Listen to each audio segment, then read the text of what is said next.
And welcome back to Mike Carter Field. Dr. John Groth with you. Dr. Charles Johnson by my side again for game two. And we've got a couple of new cast of characters here. Charles, let me walk through the lineups real quick. Rock Valley now 4-7 on the year. They're led by fourth-year head coach Chad Herron. Here's the lineup he's put down. Cole Ludeking will lead off in center field. Tegan Woods at short, bats second. Brett Ayer is going to get the nod at third base, bat third. David Mitchell back in left, he'll bat cleanup. Bill Blank at first base, he'll bat fifth. The DH is Gage Armstrong. He did get into the first game as a pinch hitter. He'll bat sixth. And the catcher is Brett Suave. He'll move from third to behind the plate, bat seventh. Miguel Baez now moves into right field in the 8th spot. And then Corbin Ovist will get the nod at second base. The pitcher for the Golden Eagles will be Eric Steiner, the right-handed freshman from Roscoe, Illinois. Defensively for the Apaches, a little different look to their lineup. Heath Hood in left field. Alec Williams gets the nod in center field. Tate Whittington in right. Dalton Davis at third base. Cole Lightfoot will start at shortstop here in game two. Jaron Burks at second base. And Robert Hines at first. Behind the plate, it's Warren Sammons. And on the mound, the right-handed freshman from Murfreesboro, Tennessee, Ben Wilson. Wilson gets the start for the Apaches. Third appearance for Wilson. First pitch swinging, popped up to the right side. Whittington in right field. Under it, makes the grab, one out. One pitch, one out. It's a way to start it. Yep. Well, the batter in the first game, Ludeking, that same guy. He was the first pitch swinger. He got a base hit on the first pitch in the game one. So stepping in now is Tegan Woods. Woods batted third in the opener. And he went 1 for 3. First pitch swinging right back to Wilson, and he'll run it over to first base. And it's a 1-3, so 2 pitches and 2 outs. Brett Ayer. Brett Ayer is going to be the third batter. He's the third baseman. And he did not play in the opener. He's going to step in from the left side of home plate. Wilson from the stretch. In there, strike one. Again, Ben Wilson is 2-0 with an 8.18 ERA, his 7th appearance of the year. First start of the year for Wilson.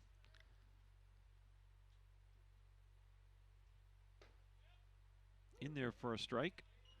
11 innings pitched for Wilson, 19 strikeouts, and 9 walks. So some pretty good numbers for Ben. This is his first start of the year. Just off the plate. 1 ball, 2 strikes. Wilson, as you noted, Coach, is a Tennessee native. In the fall, he was a member of the Walter State Community College team in Morristown, Tennessee, not too far from Knoxville. Decided to come to Texas.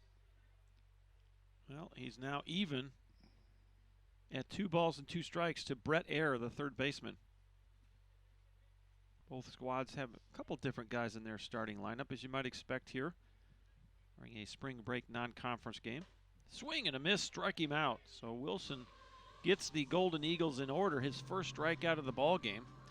And we're going to keep it right here and walk you through the Apache lineup here in the bottom of inning number 1. So it's a 1-2-3 first, nobody on. No hits, no runs, no errors, and no one left on for Rock Valley. Let's walk you through the Apache lineup. The Apaches now 16-6 on the year, led by 11th-year head coach Doug Wren. Here's the lineup Coach Wren has put down. Leading off is the center fielder Alec Williams. Batting second is the third baseman Dalton Davis. Batting third, left fielder Heath Hood. Batting cleanup, the big fella, DH Miguel Vega. Batting fifth, the first baseman Robert Hines. Batting sixth, right fielder Tate Whittington. Batting seventh, the catcher Warren Sammons. Batting eighth, shortstop Cole Lightfoot. And batting ninth for the Apaches, second baseman Jaron Burks. Defensively for the Rock Valley College Golden Eagles, now 4-7 on the year, led by fourth-year head coach Chad Herron. David Mitchell back in left field. Cole Ludeking back in center. Miguel Baez gets the start in right field. It was Bryce Burton in game 1. Brett Ayer at third. Tegan Woods at short. Corbin August at second. Bill Blank back at first base. Brett Swalve moves from third to catcher. And on the mound, right-handed freshman from Roscoe, Illinois, 5'10 and 165, Eric Steiner. Steiner is 0-0 with a 6.75 ERA, his second appearance of the season. In an inning and a third of work, he struck out 2 and walked 1. And freshman from Roscoe, Illinois, Eric Steiner on the mound for the Rock Valley College Golden Eagles, trying to snap a 2-game losing streak. And here's left-handed batting center fielder Alec Williams. Williams did not play in the opener. He'll get his first plate appearance of the day. Steiner liking the stretch position. First pitch is outside, ball 1.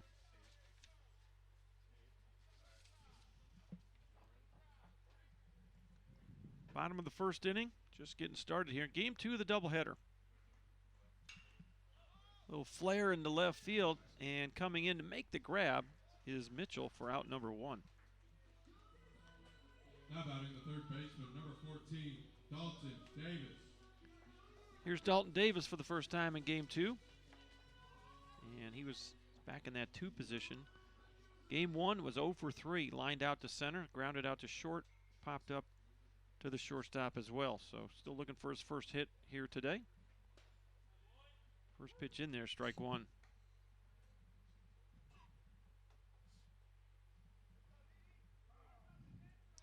Dalton's freshman from Prosper, Texas.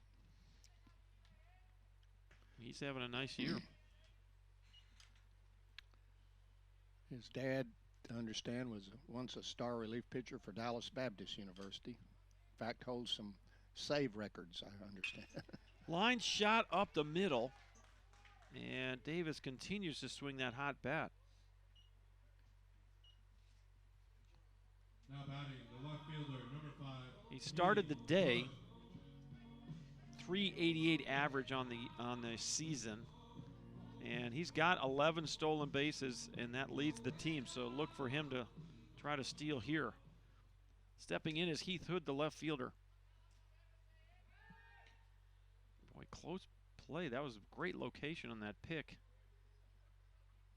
As Golden Eagles know that Davis will probably look to go here at some point in this at-bat. Not going on the first pitch, ball 1.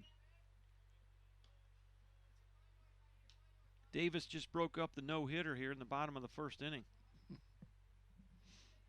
Taking a healthy lead over there at first. Eric Steiner from the stretch. In there for a strike. Evens the count, 1 ball, 1 strike. Well, the coach has still got the short sleeve pullover on. It just won't go to the uni. I guess it's just as cool with that maybe as a uniform. I don't know, but step and a dive. Boy, that was close again. He's getting a nice aggressive lead, both feet on the green. And he's late getting back, and now that ball's going to trickle away, and he'll hustle a second. Well, sometimes you're overly aggressive on the pickoffs, and that's what happened right there. Steiner tried to catch Dalton Davis kind of napping and made a quick, second pickoff, and the ball trickled away from Bill Blank at first. It's going to be an E1. Maybe caught the first baseman. Yeah. Well, and it wasn't a great throw either because it was in the dirt. That's true.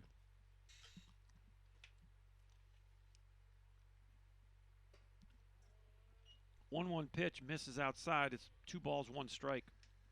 Game time temperature 78 degrees.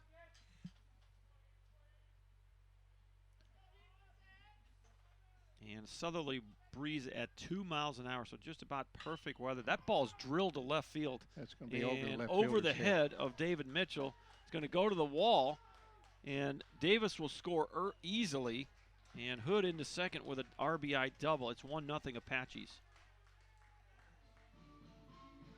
Well, he smoked that ball, and all Mitchell could do was turn and run. And by the time he picked it up, Hood stands at second, and Davis scores easily. 1-0 Apaches. Here's Miguel Vega. Vega was 2 for 2 in the opener, 2 RBI, 2 runs scored. He had a single to center, a single to left, and he got hit by a pitch. First pitch is in there, strike 1.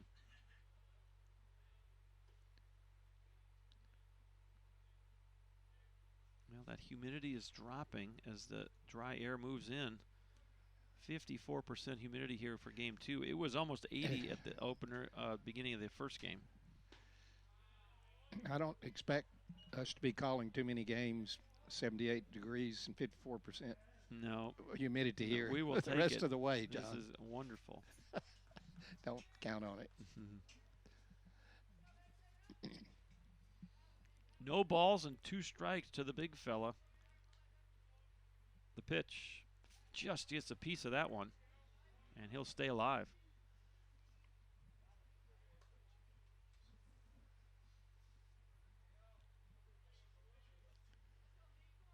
Apaches have struck early here. Williams popped up to left field, but then it was a single by Davis. An errant pickoff attempt gets him to second, and Hood just drilled a double, short hop the wall in left field to score the first run of the game. There's a chopper to left side. Ayer's going to cut it off. He'll throw to first and get the out. So nice play there by Brett Ayer. First chance he's had today.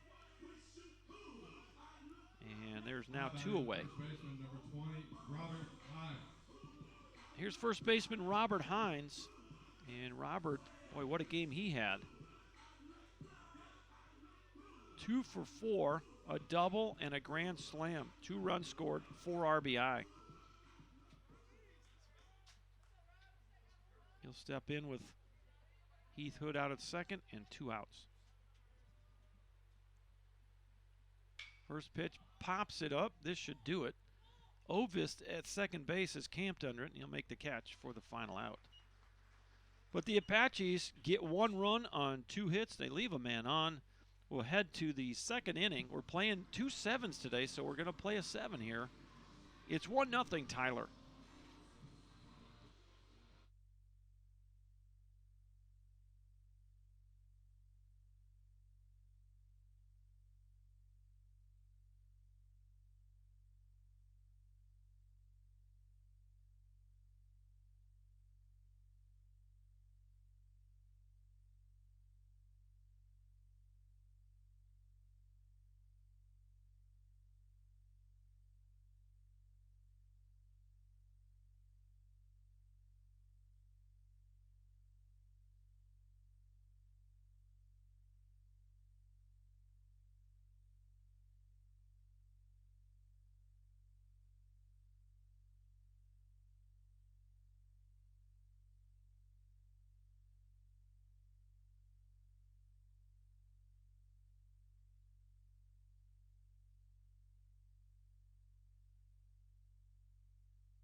Welcome back to Tyler, Texas. Dr. John Groth with Dr. Charles Johnson. 20, David Mitchell. 4, 5, and 6 for the Rock Valley College Golden Eagles. They'll face Ben Wilson for inning number 2. First pitch misses inside, ball 1. Mitchell did play in game 1. 1 for 4, a single to left. Line out to short, a pop up to second, and a fly ball to left field. The pitch catches the outside corner. It's 1-1. Well, we might get to 80 today. They were talking about it on the weather, and this might be the first day of the year we get to 80 degrees.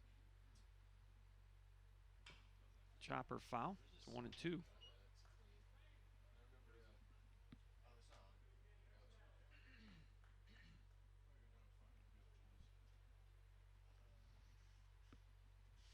We're in the top of the second inning. Ben Wilson from the stretch. The 1-2 pitch, a hot chopper to short. It's going to be Lightfoot behind second. Nicely done there by Cole to get the first out here in the second inning. Good range by Cole Lightfoot. Caught that ball right behind the bag, made a strong throw. One up and one down.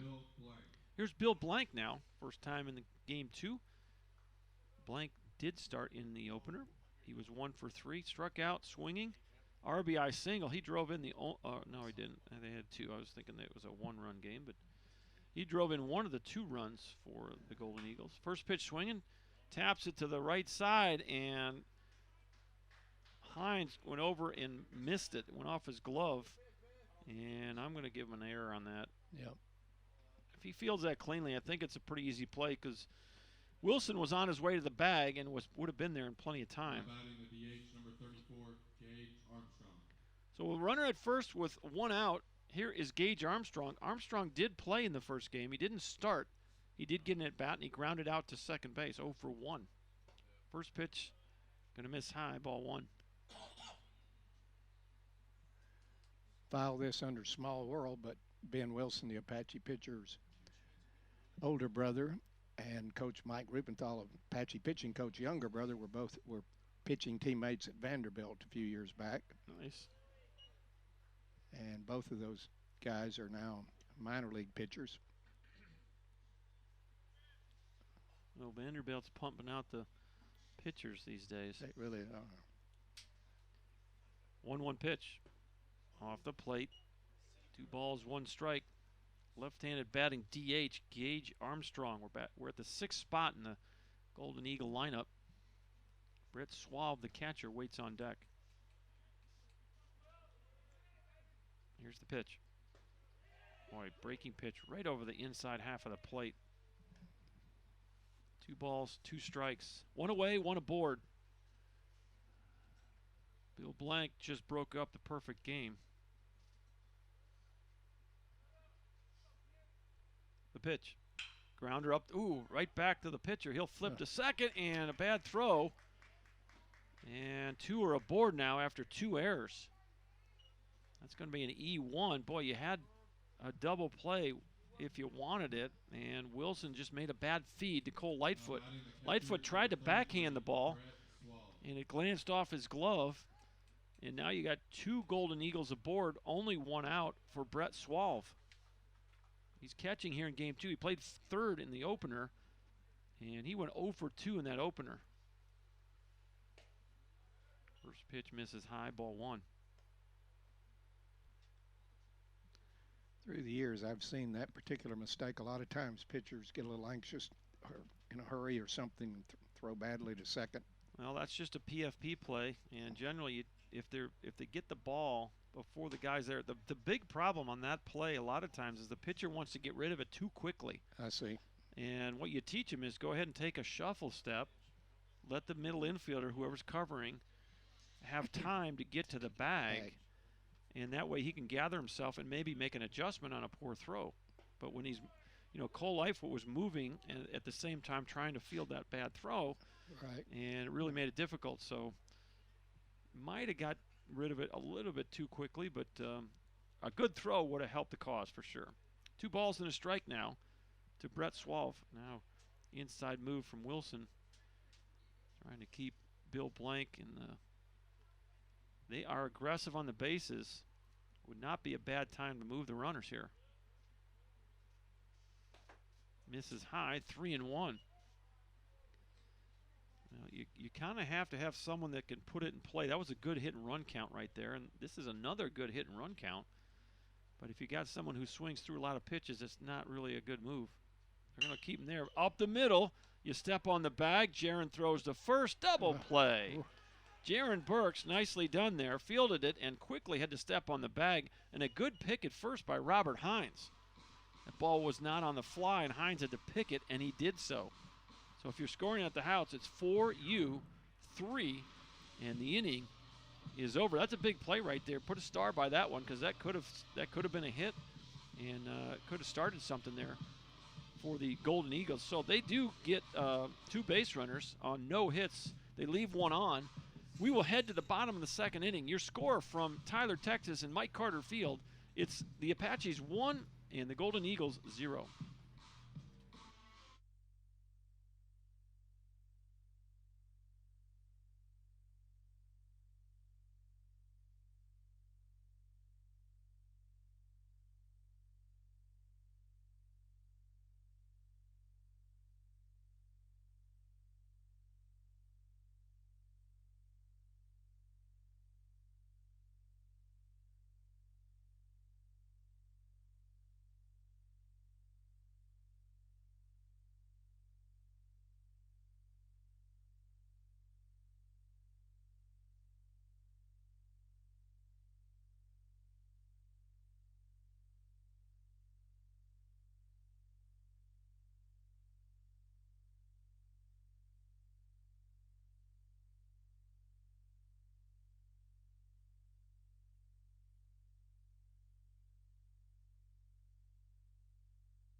Bottom of the second inning, and it's 6, 7, and 8 for the Apaches. As Apaches hold on to a 1-0 lead here. First pitch is high, ball 1. Tate Whittington will lead it off, and Whittington did not play in the opener. So his first plate appearance. Pitch is going to be in there. 1 ball, 1 strike. It's Whittington, Salmons, and Lightfoot for the Apaches here in inning number 2. Eric Steiner going from the windup now. Called a strike. And it's 1-2. Pretty sure he started the game in a stretch, so evidently maybe just finding the rhythm in a ball game, and then he goes back to the full windup. Well, he changed his cadence with his leg kick on that. You see pitchers doing this now more and more. I don't think I'd want to do it, but some of them, if you can do it and still keep your command, it does mess up the timing of the hitter. That's inside. And 3 balls, 2 strikes, 1 away. No, we got nobody out. I'm gonna say. Here's the payoff pitch, and that was kind of a quick pitch, and he froze everybody. I thought that was a pretty good spot. But Whittington gets the call. It's a leadoff walk. I don't know if you noticed, but he came quickly to the plate on that one. So he's trying to use that windup to his advantage. And that leg kick, that time he came with a lower leg kick. And I thought he kind of froze Whittington, and he might have froze the umpire. And it's a walk, and here's Warren Salmons. Pitch is in there for a strike. 0-1. Whittington over at first. The Apaches hold a 1-0 lead here in the second inning. Second game of the doubleheader. Apaches won the opener 10-2. Off the plate. 1 ball, 1 strike. Golden Eagles will head over to Dallas and play Northland Tech. I'm not sure I've ever heard of them. And I don't know if they're from the Metro or not. That pitch is in there. 1 ball, 2 strikes.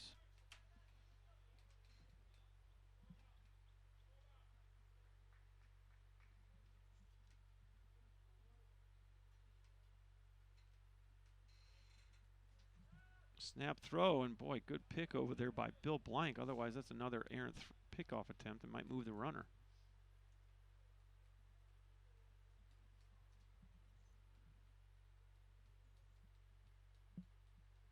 It is in Dallas, Northland Community College.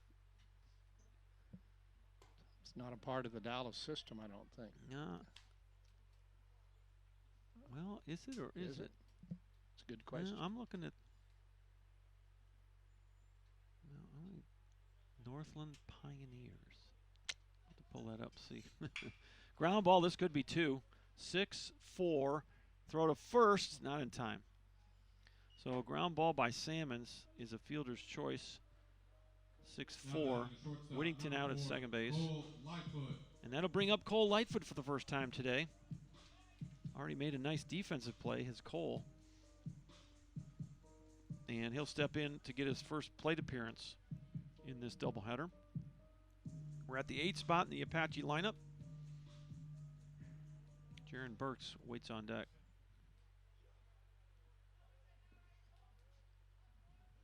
Salmons with a very modest lead at first. First pitch just off the plate, ball 1. So there you go. I'm looking at this Northland Pioneer website. I had no idea that there was even such a program in the Dallas area. Figure out what level they play. Sam Schumacher is the head coach. Schedule. Next pitch. Catches the outside corner. It's 1 ball, 1-1, I believe. You got 1 out and 1 aboard.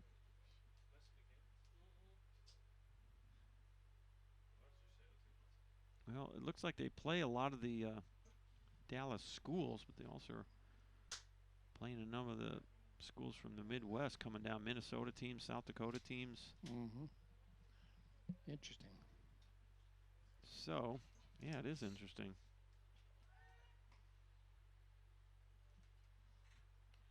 And I don't know if they play in a conference or not. It says they're part of the NJCAA. Swing and a miss. 1 ball and 2 strikes to Cole Lightfoot.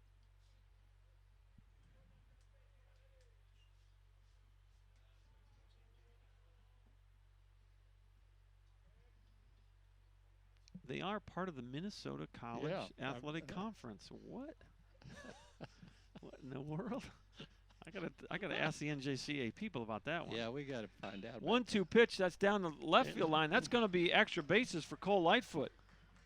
Brett Ayer tried to glove it, and it went off his arm and into the left field corner. That's a double for the Apache shortstop, Cole Lightfoot. And you got second and third, only 1 out. Yeah, that bears some investigation, Coach. The Northland from Minnesota. I'm gonna have Maybe they have well, they obviously have a campus in Dallas. Well, they're a technical school. Well, maybe they don't have it. Maybe they're just sent their team down to Dallas. I don't know. It is a good question.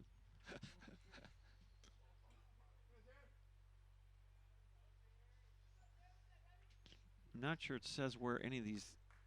You know, you may be right. That may be what it is. It's a school from Minnesota that's in the metro. So you got 2 Midwestern schools playing each other in the Dallas area. They just kind of matched them up. So that must be the answer to that question. There's no way. We'd have heard of Northland College if we were in Dallas, wouldn't we?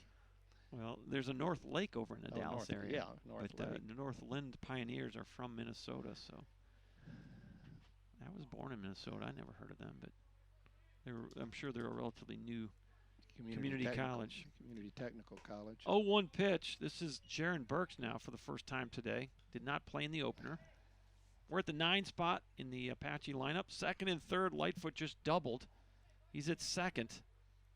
And Salmons is at third. Breaking pitch, called a strike. Jaron's a sophomore from Houston, Texas. 1 ball, 2 strikes. Went to Travis High School, it says.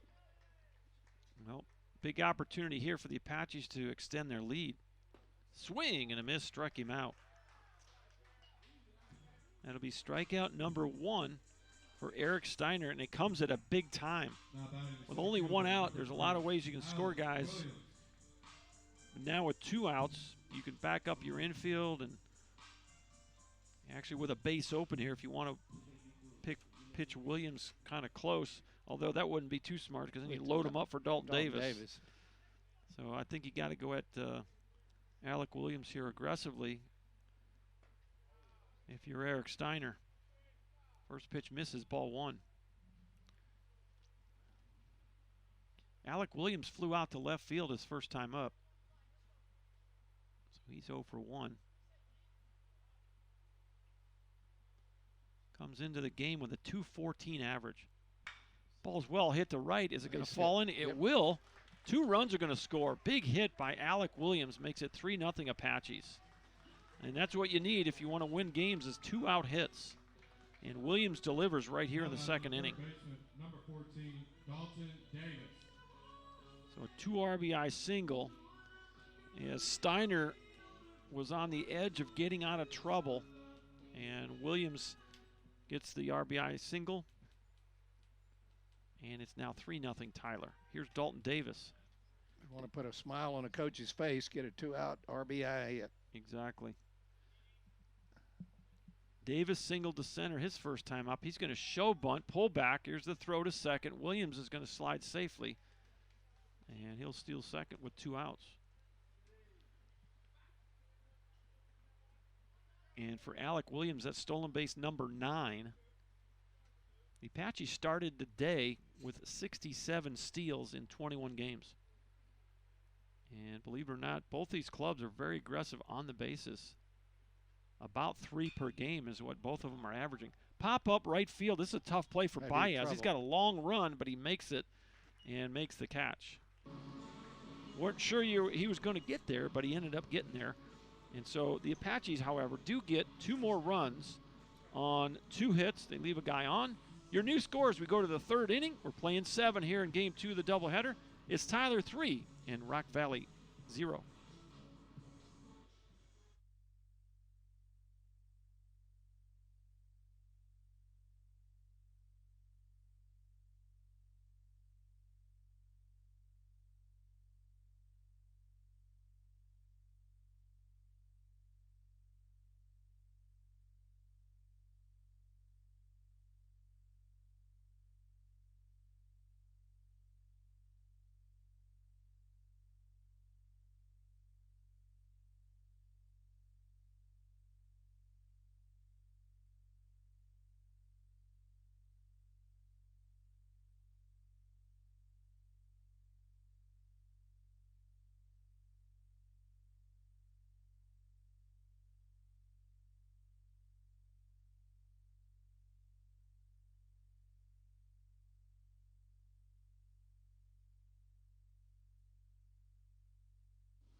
All right, welcome back to Tyler, Texas. Dr. John Groth with you as we go to the 3rd inning.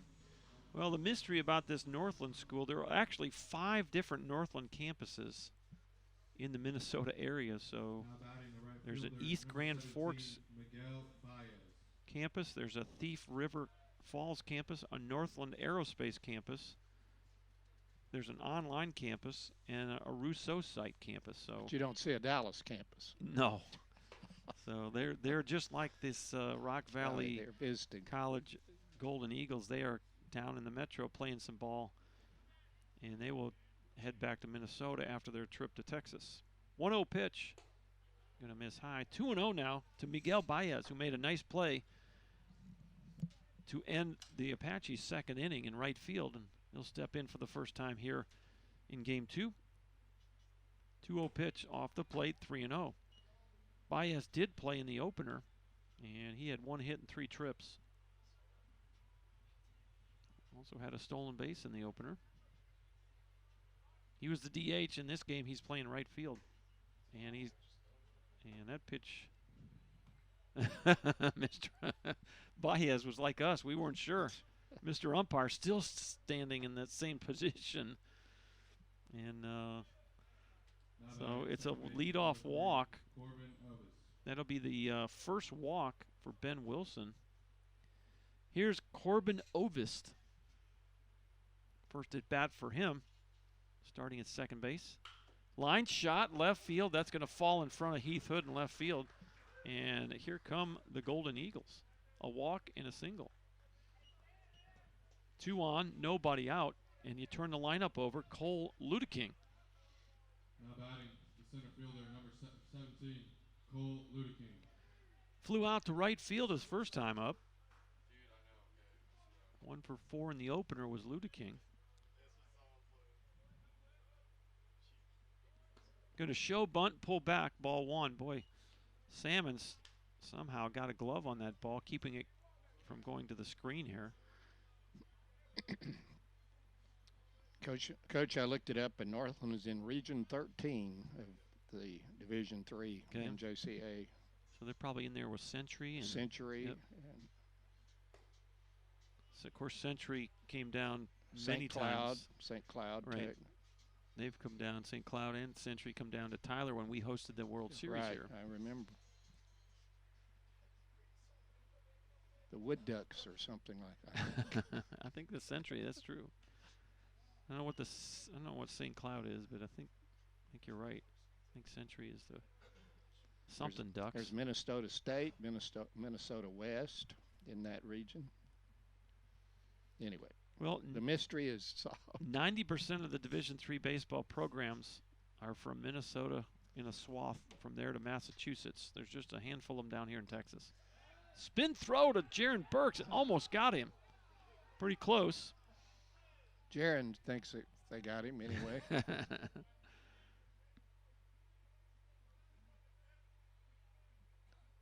Well, I'll just tell you, when you're on the defensive side of it, you're always thinking that he's out. And if you're on the offense, you're always thinking you're safe. Well, with an aggressive running game, it's not a bad strategy here to just work those runners to death. You know, force the issue, make them be honest every pitch. Baez at second base already has a stolen base today. There's a grounder to the third baseman. He'll throw to second and get the runner there. Nice job by Davis to throw over to Jaron Burks at second. That ball almost got through the infield to left field, but Davis did go over and speared it. So 5-4 in the fielder's choice. And you have 2 on and 1 out. As the Golden Eagles look to score their first runs here in game 2, they trail 3-0. And here's the shortstop, Tegan Woods. Rounded out to the pitcher his first time up.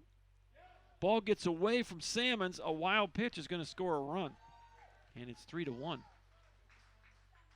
Well, it was a breaking pitch. Salmons tried to block it, but it bounced off of him and over toward the third base dugout where Rock Valley is, and that'll be a run on a wild pitch. Ludeking heads on down to second base, so now you have a runner at second, still only 1 out and a run in. Pitch called a strike. 1 ball, 1 strike. That umpire may be doing softball games, delayed arm going up. Yeah, it sure seems like it. A lot of the softball games we call the umpire likes to keep you guessing. Keep you guessing for about 10 seconds. Fastball misses high, and it's 2-1. 3-4-2 for the Apaches. 1-1-1 now for the Rock Valley Golden Eagles.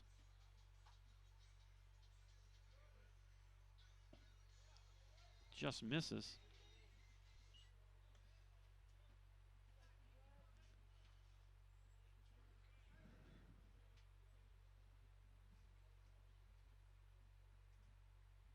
Ben Wilson had thrown 22 pitches starting the inning, 14 of them for strikes. Pitch is called a strike on the outside corner as Woods tossed his bat aside, and it's now 3 balls, 2 strikes.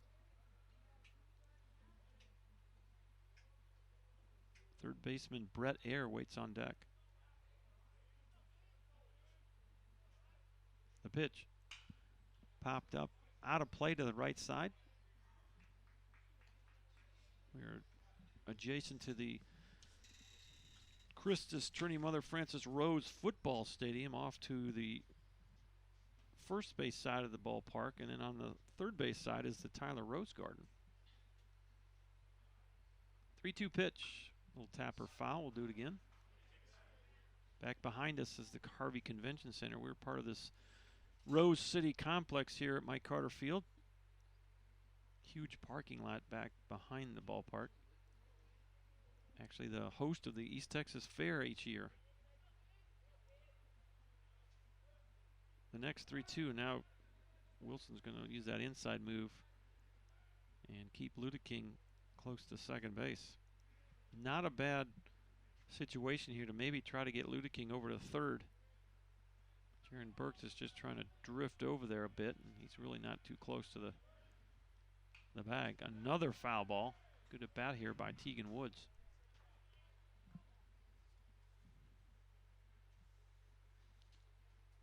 Well, the artificial turf, I never can get it straight. I need to write down what date it was installed. I think this is our 4th year to have it. Maybe 3rd. 3-2 pitch. There goes the runner. Another foul ball.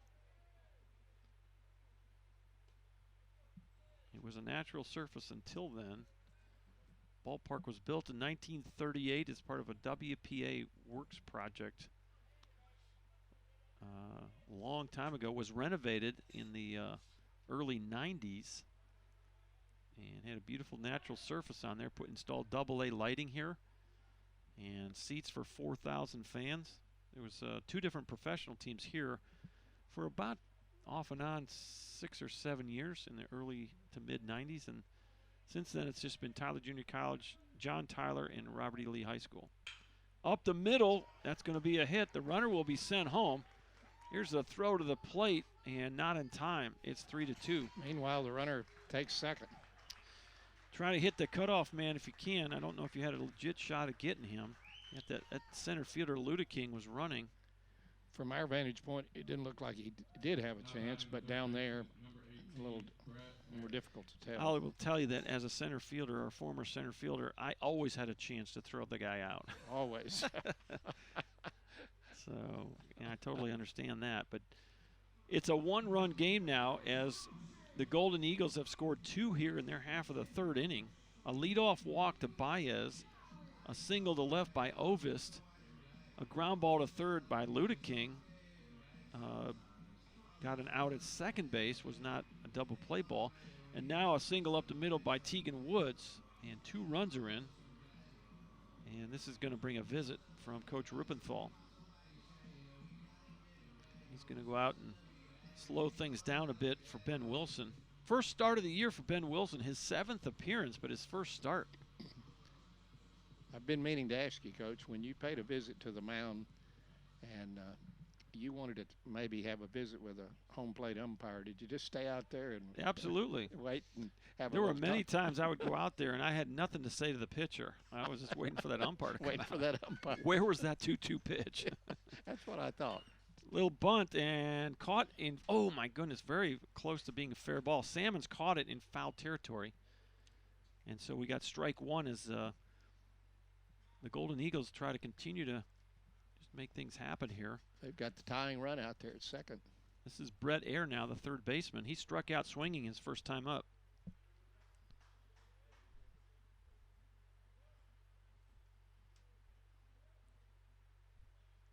Wilson from the stretch. The 0-1. Called a strike and quickly 0-2. I'll tell you, when you did make a visit to the mound, you always felt better when the guy come back and throw 2 strikes. Feel like it was you a had an productive impact. visit. Exactly. 0-2 pitch. High and tight. Ball 2 strikes. 3-4-2 now for the Apaches. 2-2-1 for the visiting Rock Valley College Golden Eagles. They're 4-7 on the year. Breaking pitch off the plate. Counts even 2-2. Yeah, this ballpark serves as the home field for the Tyler Lee Red Raiders, the John Tyler Lions, and the Tyler Junior College Apaches. And another wild pitch that bounces off of Salmons. And over to third goes Tegan Woods. So a wild pitch number 2. And the Apaches kind of giving some bases away here. And now you're going to bring the infield in. Tying run at third. Yep. This is, you got to think of this, and this is why I don't like 7-inning games. We are already in the 5th inning in my mind as a manager because we're playing 7. We're deep into this one. Strike 3 called. And that breaking pitch, kind of a backdoor breaker, and Ayer strikes out for the second time in the ballgame. He's actually the only Golden Eagle that has struck out. So second strikeout for Ben Wilson, and that's a big one with a runner at third. David Mitchell steps in, grounded out to short his first time up on a really nice play by Cole Lightfoot. First pitch in there for strike 1. With a runner at third and only 1 out, that punch out is huge for Wilson and the Apaches. Working quickly, the 0-1. Look out! Salmons gets a glove. That ball went behind the head of the batter, David Mitchell. Somehow Salmon got a glove on it. Had he not, that ball would have come all the way back and bounced. Could have bounced anywhere. It probably would have been a tie game. You got Tegan Woods, the shortstop, over there at third base. High chopper that's going to go foul. 1 ball, 2 strikes. You're 1 strike away from getting out of any further trouble here. The Apaches and Ben Wilson, the freshman from Murfreesboro, Tennessee.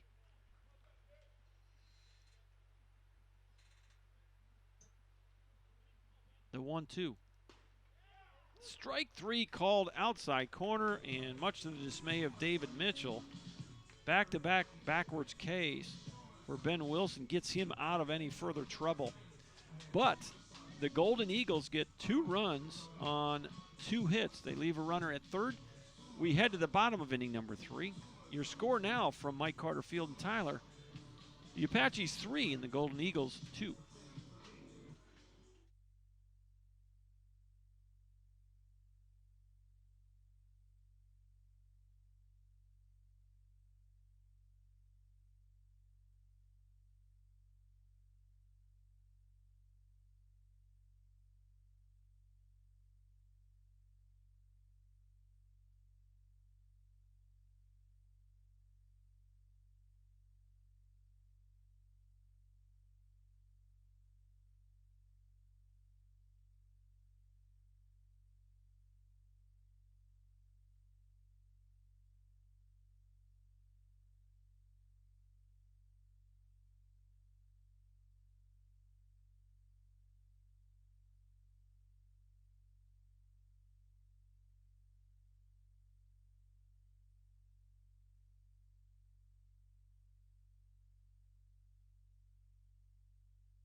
Welcome back to Tyler, Texas.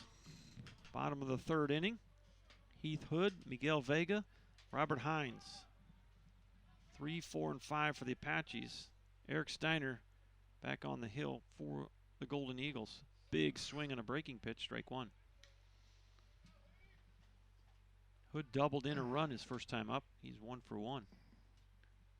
After the Eagles have put 2 on the board, Apaches would like to come back and score themselves. Well, it's a game of momentum, and you try to get it back in your favor here. Quickly 0-2 now on Hood. 3:38 coming into the doubleheader. Fights off a breaking pitch.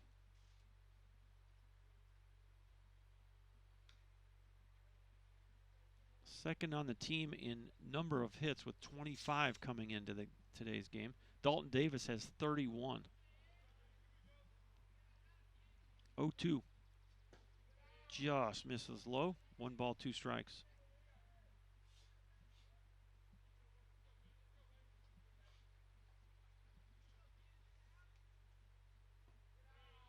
Next pitch is going to miss.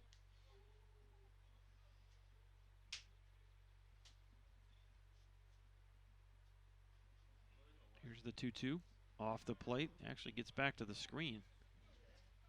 I'll run the count to full. 3 balls, 2 strikes. Nobody on and nobody out. We're in the bottom of the 3rd of a 7-inning game. I keep reminding myself of that. Strike 3 called. He thought he had ball 4. Mr. Umpire has got bang him out happy here the last couple of hitters. That's 3 in a row he's banged. And that'll be strikeout number 2 for Eric Steiner. Well, the one thing that'll do is force these hitters to swing the bat, right? It should. Although the last 3 batters have been called out on strikes. Right. And all 3 were 4 or 5 steps toward first base. Yeah, they all thought they had ball 4. Ball 4. 1-0 count to Vega. And the delayed call. We weren't sure. Swing and a miss. 1 out, nobody aboard. Vega grounded out to third base his first time up.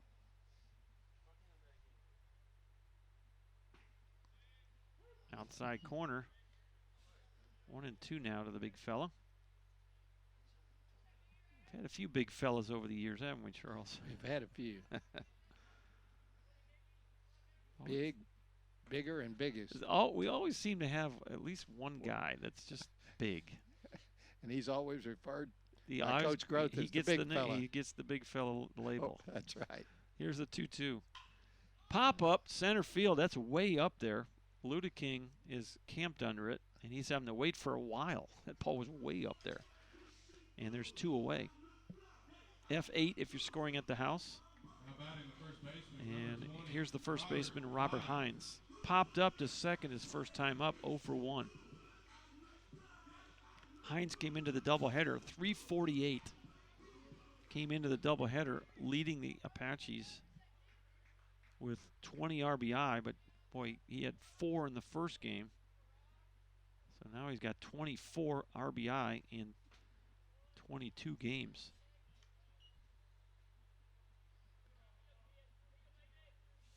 First pitch misses. It's 1 ball, no strikes. See, he went faster on that. See how that leg, it's almost like a wind-up slide step right there. He's just trying to mess with the timing of it. It's not a bad thought, but you got to be able to command that. And there's a looper into right, and that'll fall in for a single. 2-out single for Robert Hines. And that'll bring up Tate Whittington.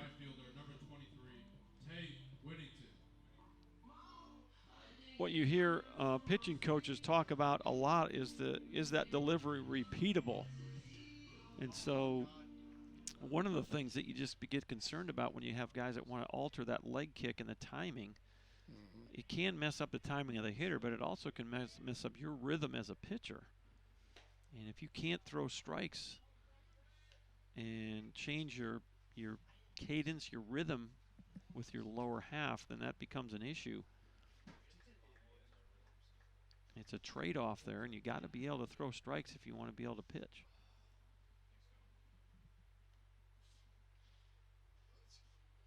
And I say strikes, you got to be able to command the baseball.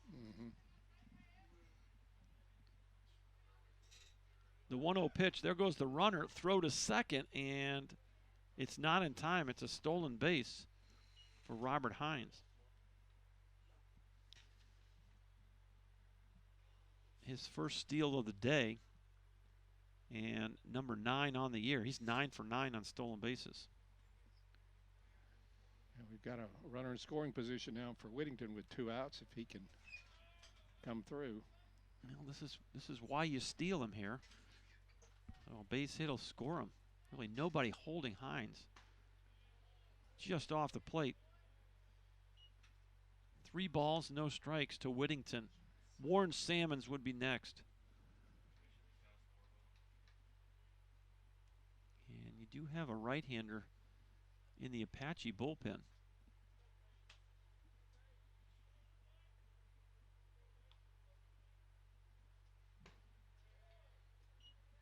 And just misses the inside. As many guys as we've had toss that bat aside like that. And I was waiting for Mr. Umpire to bring him up, but he didn't. That's going to be walk number 2. Both of them issued to Whittington. So first and second, and you got 2 outs. So that walk doesn't hurt you. You're a Golden Eagle fan. Now you got forces at all 3 infield bases. Here's Warren Sammons. He hit into a ground ball to short his last time up. First pitch misses high.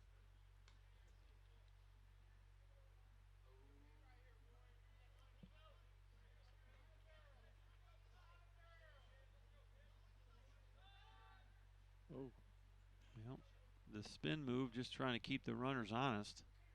Hines scrambles back. Nobody was home at second base. 1-0 pitch, boy, it's close to balking there.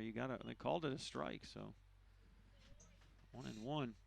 You got to come to that discernible pause as a pitcher. And Steiner's been trying to alter that cadence. He does stop here.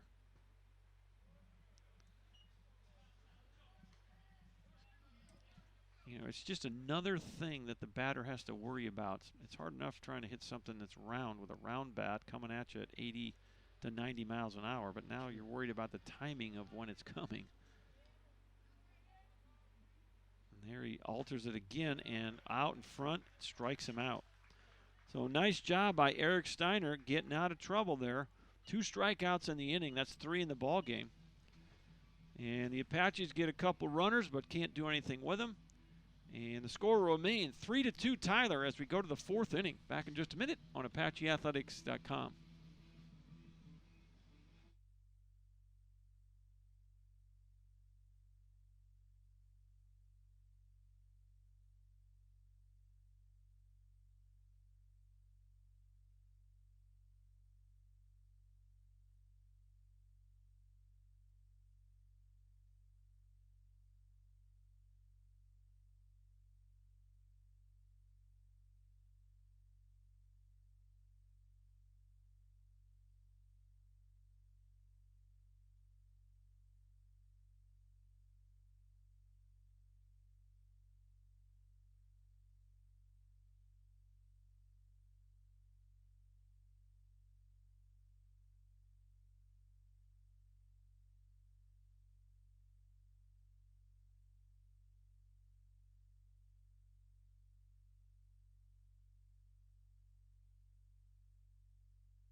Welcome back to Tyler. We got our pitching change for the Apaches. New pitcher's Adam Davis, 6'3", 220, right-handed freshman from Melissa, Texas.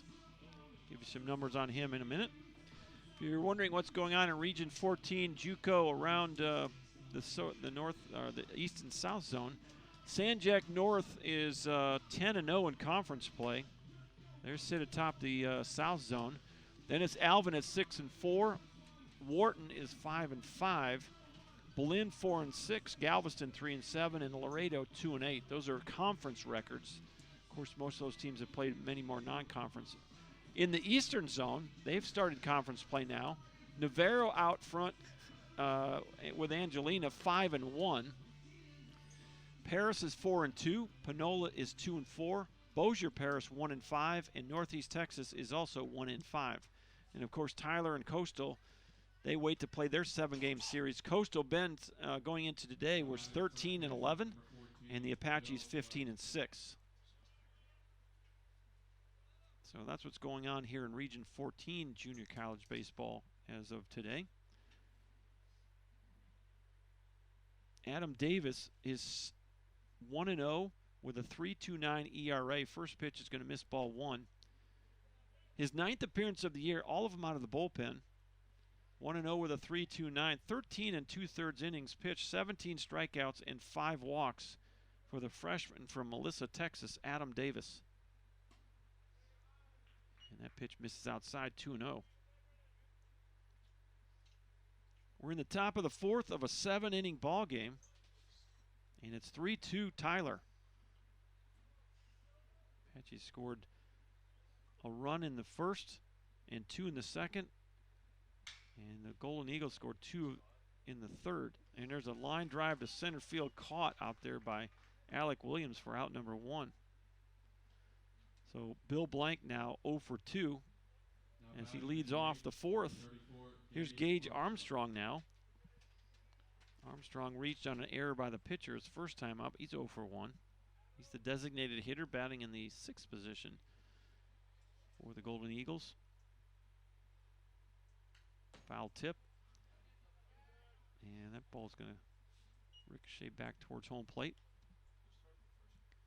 3-5-2 for the Tyler Apaches. 2-2-1 for the visiting Rock Valley College Golden Eagles. Adam Davis out of the stretch. One pitch is pops out of Salmon's glove.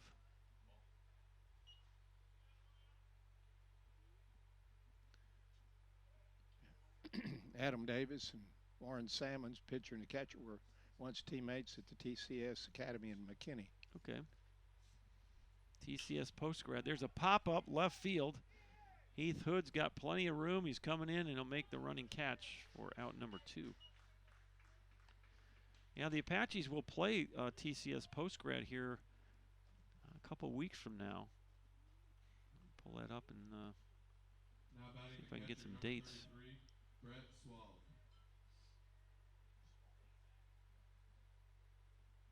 Well, I guess it's a while. It's 18th doubleheader on the 18th of April. 18th of April. So got a couple of weeks before those games, but it's a Saturday doubleheader starting at 5 p.m. 18th of April. I'm sure those guys will know a bunch of guys that are still there.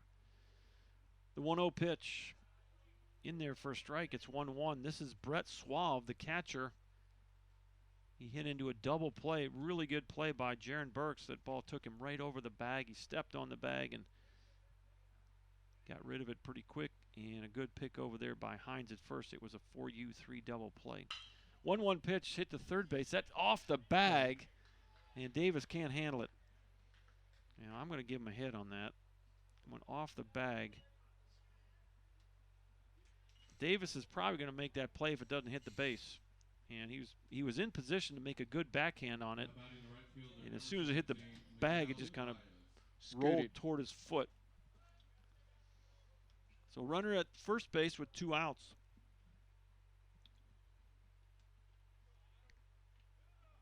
And here is Miguel Baez.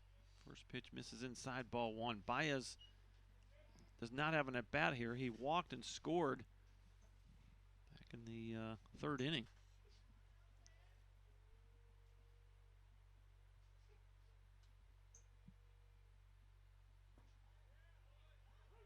Breaking pitch called a strike. Baez came into the doubleheader, 267 on the season. Straight out to center field. Apache center fielder Alec Williams, also a TCS grad. Boy, he got him to chase one, and nice job by Sammons that time to keep that ball at home plate. If that gets away, tying run will go into scoring position. So Sammons doing a nice job there. 1 ball, 2 strikes, 2 outs. Tying run aboard here in the 4th inning. Brett Swab just hit one off the third base bag for an infield single. Swing and a miss, struck him out. Strikeout number 4 for Apache pitching, and the first strikeout for Adam Davis. That will do it for the Golden Eagles here in inning number 4. The Apaches hold on to a slim 1-run lead. It's 3-2 as we go to the bottom of the 4th. Back in a minute on ApacheAthletics.com.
Well, we'll give you some of the other ball games in Region 14 play today, Tuesday, March 10th. Of course, Rock Valley here for the doubleheader. Coastal Bend is at St. Ed's JV. Wharton is at Alvin. Now batting the shortstop, number 4. Cole South Suburban Lightfoot. is at Blinn. Eastern Oklahoma State College at Northeast Texas, just up the road in Mount Pleasant. And Galveston at San Jac North. That's a night game at 6 o'clock. So a bunch of junior college games here in the eastern part of the state. First pitch in there, strike 1. This is Cole Lightfoot. He doubled into left field his last time up. So he's 1 for 1 today. Eric Steiner still on the mound. Breaking pitch called a strike. It's quickly 0-2. Steiner, starting this inning, had thrown 60 pitches, 35 of them for strikes. And he's thrown 2 more here, so he's 62 pitches now with 37 of them for strikes. We're in the bottom of the 4th. 3-2 Tyler. Hard ground ball, backhanded by the second baseman Ovist. And he's there. That's an infield single for Cole Lightfoot. Well, I took my eyes off of Ovist. I don't He think bobbled it a bit. Did he bobble it? Because I was watching. He fielded it, but I guess he was it an air? Did he bobble? Was it an error? I think it was. Okay, yeah. If he bobbled it, I did not watch him, so that's going to be an error. I assumed that he fielded it cleanly. By the time I was looking at Cole as he ran down the first base line, and so Lightfoot will reach on the air. There's a bunt, nicely done by Jaron Burks. You throw to first. Boy, good play. Good play there by the pitcher Eric Steiner. That was not an easy play. He had to toss it over the head of Burks. I don't know how he made such a good throw. And to be accurate and to be on time is the other thing. So the sacrifice bunt will move the runner. And Burks will get the sacrifice. And now you're back to the top of the Apache lineup. Alec Williams. He had a 2 RBI single his last time up. And that really is the difference in the game right now. Big swing and a miss, strike 1. I think Alec had his eye on the scoreboard then. Try to see if he could hit one. Took a good rip. Steiner's mixed his speeds well, I think, the last few innings. Well, and he seems to have found a comfort level in this game. I don't know. I'm still. He's got us guessing about the windup. Yeah, the jury's still out on what he does on the lower half of his delivery, but he seems to make it work. And he's got his team in a one-run game right now, playing the #1 club in the country. High chopper to first. This is Blank, who just does beat Alex Williams to the bag. 3-U if you're scoring at the house. Lightfoot goes over to third base with 2 outs. Not sure that Bill Blank over at first knew how quickly Alec Williams could get down that line. That was really close. He had to wait for the ball to come to him because it was a high chopper. Hit the third base. This is Air. Backhands it. Throws to first. Nicely done there. 5-3 ends the inning. That's a nice play by Air. And so Lightfoot gets on to lead the inning off on an error, but he is stranded at third, and it's still a one-run game. We go to the 5th inning. It's still 3-2 Apaches.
Welcome back to Tyler, Texas. Dr. John Groth with you. Dr. Charles Johnson by my side here this afternoon. Beautiful afternoon here in Tyler. We started the game at 78 degrees, south breeze at 2 miles an hour. Check it in a minute to see. It's probably, we might have got over that 80-degree mark today, Charles. You said it was going to get there. Well, the weatherman, thought it would. He's told us we're going to get to 80 the next couple of days. I'll check it for you, Coach. All right. Going to try to give you some of those Region 4 games. There's a massive number of junior colleges in Region 4. Try to give you some of the ball games today. A lot of them are in action. And, of course, Rock Valley here at Tyler. Carl Sandburg College is at Dyersburg Community College. Kankakee is at Southeast Illinois. Kennedy King College at Olive Harvey College. Swing and a miss. It's 0-2 quickly. This is the #9 hitter, Corbin Ovist, for his second at bat. He singled to left his first time up, 1 for 1. According to my weather report, it's 79 degrees. Okay, we're just hovering below 80. Swing and a miss. He struck him out. Strikeout number 2 for Adam Davis. And that's 5 strikeouts in the ball game for the Apache pitching staff. Wilson started the game, and it was Davis coming on in the 4th. Back to the top we go. Here's Cole Ludeking. Well, Triton has beaten Central Arizona 5-4. You got Carl Sandburg playing Dyersburg in a doubleheader today. First pitch in there, strike 1. Miami, Hamilton, Ohio University, and the College of Lake County playing each other at Vero Beach. A lot of these schools in the Midwest are down in the sunny part of the country.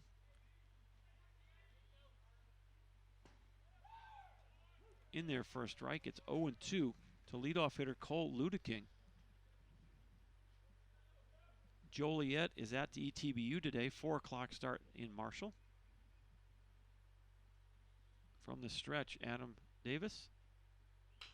Little tapper foul. Harper College is at Morton College, 5 o'clock start. That's in Joliet. Illinois Valley Community College at New River Community College. Those are some of the games from Region 4 junior college baseball. Swing and a miss, struck him out. Back-to-back strikeouts for Adam Davis. So that's 3 for Davis and 6 for Tyler pitching today. Now batting the shortstop, Here's number Tegan 11, Woods. Tegan Woods. Woods is 1 for 2. RBI single his last time up. So we are well in the throes of the junior college baseball season, both in Region 14 and Region 4. First pitch in there. And it's 0-1 on Tegan Woods.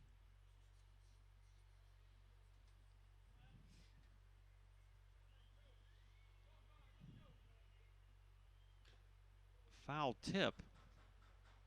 And it's 0-2.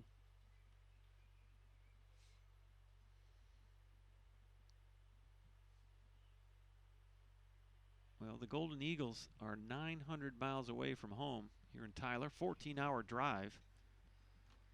They'll be driving over to the Metroplex here the next couple of days. Finish up their spring break baseball tour. 10 games in 6 days. Their very successful softball team is playing down in Florida at the present time. Okay. I say successful. They have won 6 straight National Division III championships, which is swing and a miss. He just struck out the side.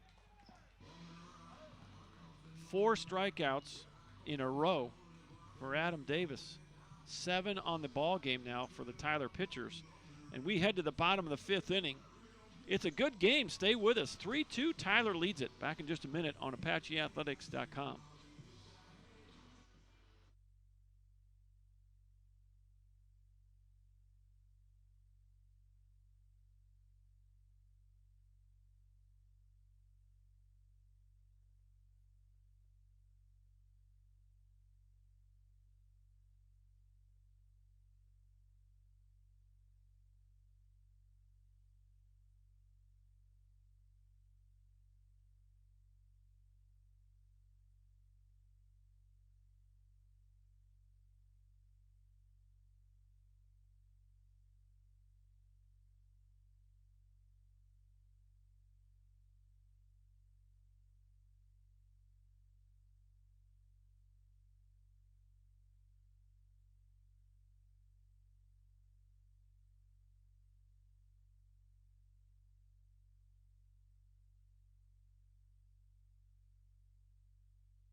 Number 5, G. Hood. 3, 4, and 5 for the Apaches as we head to the bottom of inning number 5. We're playing 7 here. 2 7s today at the ballpark. And Heath Hood will lead it off. RBI double back in the first. Took a 3rd strike in the 3rd inning. Eric Steiner still on the mound for the Golden Eagles. First pitch misses, ball 1. That was pitch number 69 for Eric Steiner. 42 of them for strikes. 1-0 pitch. Big hack by Hood. 1 ball, 1 strike.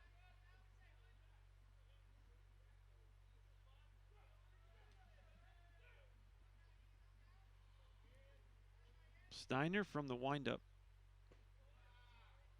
Just off the plate, 2-1. Well, you got a bunch of Golden Eagles in that bullpen. None of them look like they're coming in anytime soon. Nobody even tossing. Little check swing. Shortstop up with it. Makes a nice play, and there's 1 away. That's Tegan Woods. Catch and throw on the run for out number 1. Now batting the DH, number 42, Miguel Vega. Hood got fooled on that pitch. He tried to hold up, and he couldn't. And the ball just trickled past the mound, and Tegan Woods came in on the run, made a nice catch and throw. And there's 1 away. Here's Miguel Vega now, 0 for 2 in this ball game. Couple of hits in the opener. First pitch misses, ball 1. I think that was further evidence of Steiner's changing speeds effectively this afternoon. Well, he seems to have found that comfort level and that rhythm. And there's the quick one. Called a strike.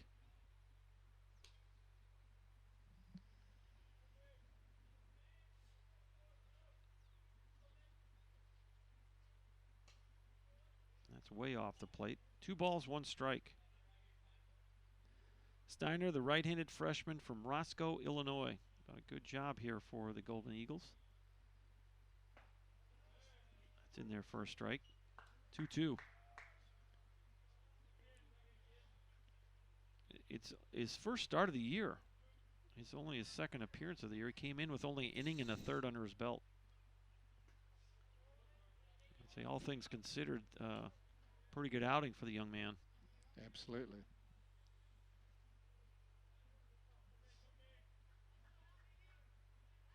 Here's the pitch.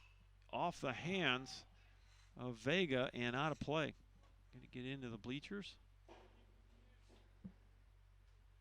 After getting somewhat blown out in the first game, I'm sure the Rock Valley team's happy to be in this tight 3-2 contest. Yes, absolutely. We got some celebrities in the house. Miss Denny Yarborough is here, as is head trainer Eddie McGuire and athletic director Kevin Vest. So some Apache heavy hitters taking the game in. Looks like we got a Rock Valley fan that's taking his shirt off. He's asking to get fried out there. He's way up in those left field bleachers. Yeah, do not want to go home without either a burn or a tan. Something like that. Prove that you were in Texas. Prove it. A walk to Vega, and here's Hines.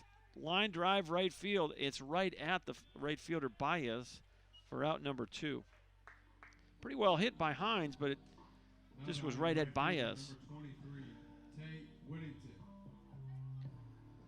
That walk was walk number 3 for Eric Steiner. And here's Tate Whittington.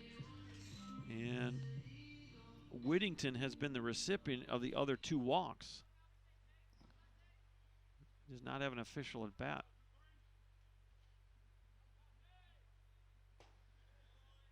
Well, that's right down the middle, strike 1. Steiner's not a particularly hard thrower, but as I say, and you said that he's mixing his speeds well and moving the ball in and out, and it's hard to square it up. Well, he's adjusting the timing of that lower half. Big swing and a miss, and a delay steal by the big fella, and he'll be out. So I like the thought there. You're trying to get him to second with 2 outs, but unfortunately for the Apaches, it didn't work out. Good throw by Brett Swalve. Heads up play by the catcher. And does a good job of throwing out Miggy at second. And that'll be it. So the Apaches, no runs, no hits, no errors. We go to the 6th inning, and the score remains Tyler 3 and Rock Valley 2.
All right, the Apaches have gone to their bullpen for the second time today, so Davis is now done. He throws 23 pitches, 18 of them for strikes.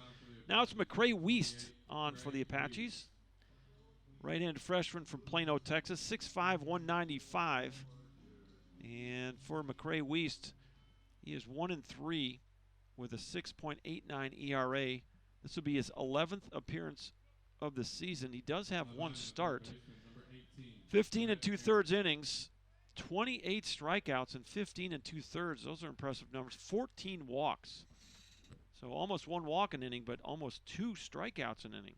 Opposing hitters hitting 183 off the freshman from Plano, McCray Weist. First pitch is low, ball 1. Well, the other night against Joliet, it was kind of feast or famine for McCray. He was either striking hitters out or walking them. And a couple of wild pitches really hurt in that inning. And it ended up leading to 2 runs in the 9th. And they came back and hit a home run in the 10th to win that one. So we'll see how he responds here in a tight game, 3-2 in the top of the 6th. And it's 3, 4, and 5 for Rock Valley. And that one went to the screen. So 2-0 on the 3-hitter, Brett Ayer. He's 0 for 2 with 2 strikeouts. Theory is to get back on that horse as quickly as possible. Absolutely. Right? I mean, this is the way the game is. It's a game of short memory, and get back out there and execute some pitches. Here's the 2-0. Misses inside, 3-0. Well, the thing that's challenging here is how quickly do you feel like you want to get somebody up, knowing what happened in his last outing. 3-0 pitch, it's a 4-pitch walk. And that's the first walk for McCray. And let's see here, just the second walk all day for Tyler pitching. And nobody moving in that bullpen yet. The other side of this is that you want to feel like you give that guy some confidence. If you get someone up right away, some guys don't handle that real well. So probably giving him some rope here. First pitch misses, and he's thrown 5 balls. Stepping in for the Golden Eagles is David Mitchell. He's 0 for 2, a ground out to short and a strikeout. Tying run at first, nobody out in the 6th. And that's 6 balls. How long is it going to be before Coach Rubenthal makes the trip out there?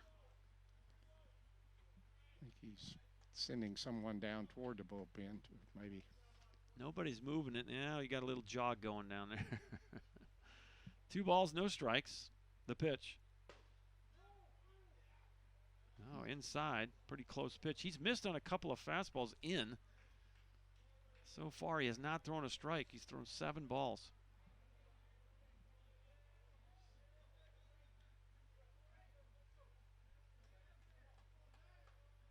The 3-0 pitch. Breaking pitch right over the heart of the plate, strike 1. So there you go. Maybe that'll break through and relax him a little bit. I'm sure he feels a little tension out there.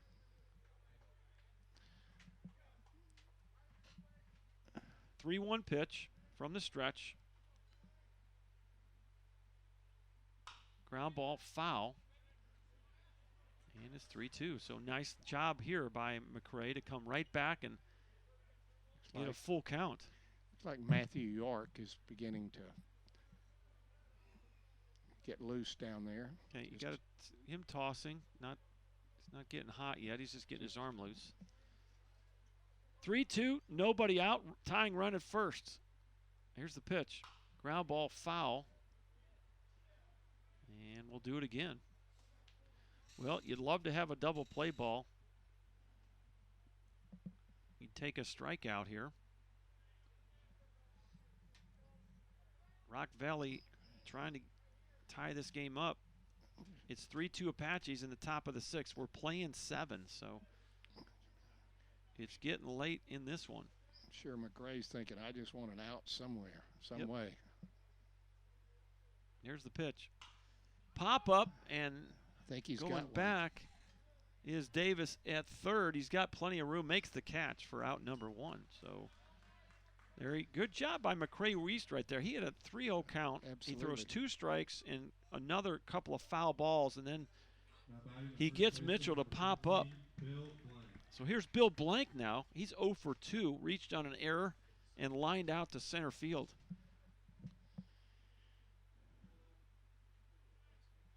Well, let's see if old McCray can get ahead of some hitters here. Right. McRae's got good stuff. He It's does. just a matter of control. Just got to command it. First pitch, runner moving, throw to second, and safe. Did not get a great jump, but showing pretty good speed is Brett Ayer. He's the leader in stolen bases. We noted that in the first game, and that'll add to the team lead right there. He came into the ball game with 7 steals in 10 games. He's now got 8 steals. Get that tying run in scoring position. Get the tying run in scoring position. With so only 1 out. So it's a good I don't play. know. You might have had Robert Hines ask McRae to step off there because you could kind of see his feet moving. Mm-hmm. Somebody's got to see that a little bit.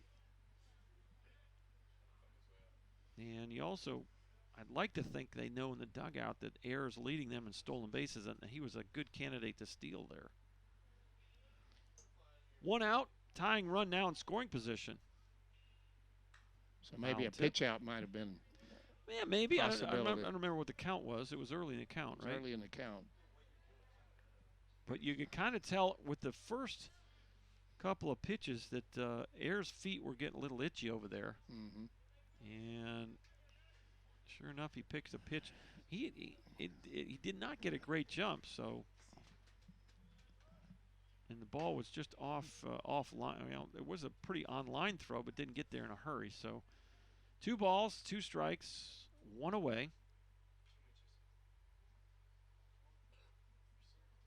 And if you're in the infield here for Tyler, you got to dive to keep this thing in the infield. Save the tying run. Here's the pitch. Just misses hitting him. He's saying it got his jersey, and home plate umpire's not buying it. Worth a try. Sure, he said, I felt it. Well, I felt it. I guess that's, But didn't feel it enough. Mr. Umpire didn't hear it. That's Didn't probably hear what needed to happen. So it's a full count. 3-2 on Bill Blank. The pitch. Swing and a miss, struck him out. He throws the 3-2 breaking pitch, probably swung at ball 4 there, but he gets him to swing and miss. 8 strikeouts for Tyler pitching. The first strikeout for McRae Wiest, and that comes at a huge time in this ball game. Now Gage Armstrong with 2 outs.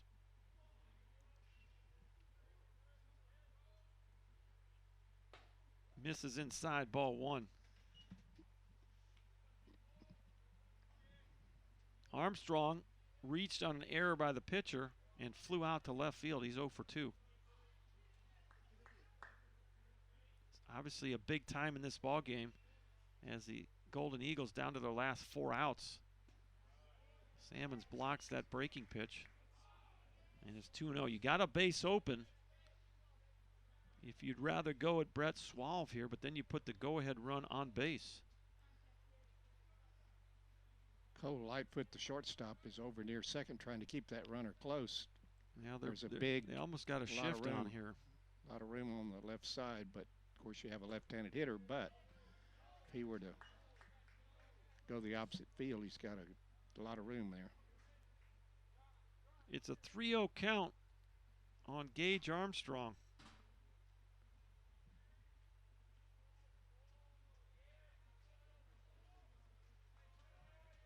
It's a 1-run game. McRae Wiest from the stretch. Now you spin and you throw to second, and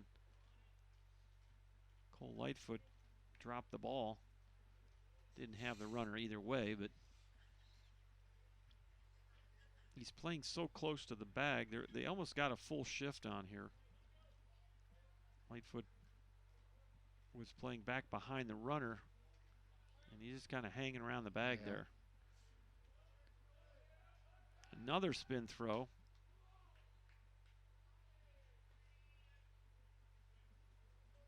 Well, that's the tying run right there, so I have no problem with wearing that dude out.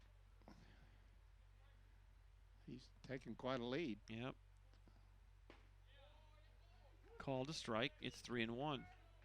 Well, we saw this earlier. He got behind 3-0 to Mitchell and eventually got him to pop up for the first out of the inning. And we'll see if he can come back on Armstrong here. It would be big if he could. freshman from Plano, McCray Weiss. The pitch. Check swing, and he did go.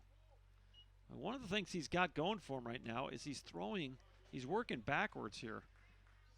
These Golden Eagle hitters are not expecting these breaking pitches with a 3-1 count. And he threw a 3-2 breaker to strike out blank. Will he do it again here? I looked for him to throw the off speed. Here's the 3-2. Just off the plate. He thought he had strike 3, but it's ball 4. And it's the second walk of the inning, the third walk of the ball game. And from a strategy standpoint, that doesn't hurt you. Number 33, Brett Swab. And now you're going to get a visit from Coach Rippenthal. York's back up. Yeah, I don't think he's not even throwing yet. He's just getting his arm loose. Just getting his arm loose. This is just going to be a visit to try to calm down and give a little bit of a break to McCray Weiss. Maybe a little confidence builder here, and he's been a little inconsistent this inning. He's bent, but he hasn't broken yet. Right. John, I think I heard you say that the Apaches will be back in action on. Well, let me stop. They're going to have a maybe pinch. they are. They're going to they're using a pinch runner, I think, here. A pinch runner, all right. They're going to run for Armstrong, who just got on base. So number 16 is going to be the pinch runner. Going to say the Apaches will be back in action, or due to be back in action Saturday night. Will Hissong is the pinch runner.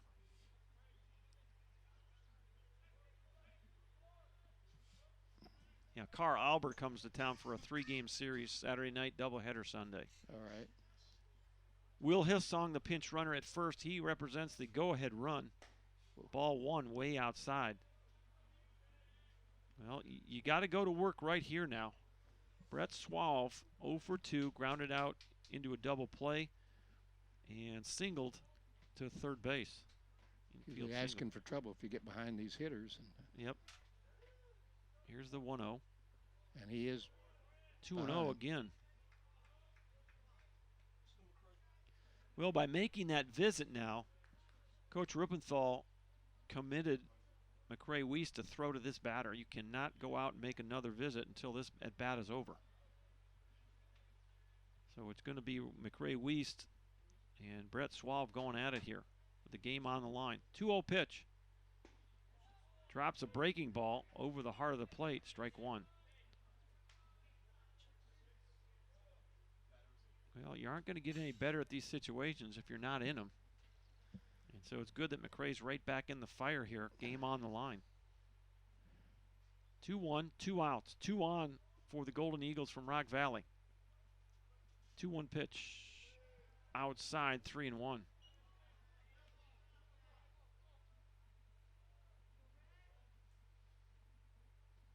Brett Swalve at the plate. Miguel Baez waits on deck.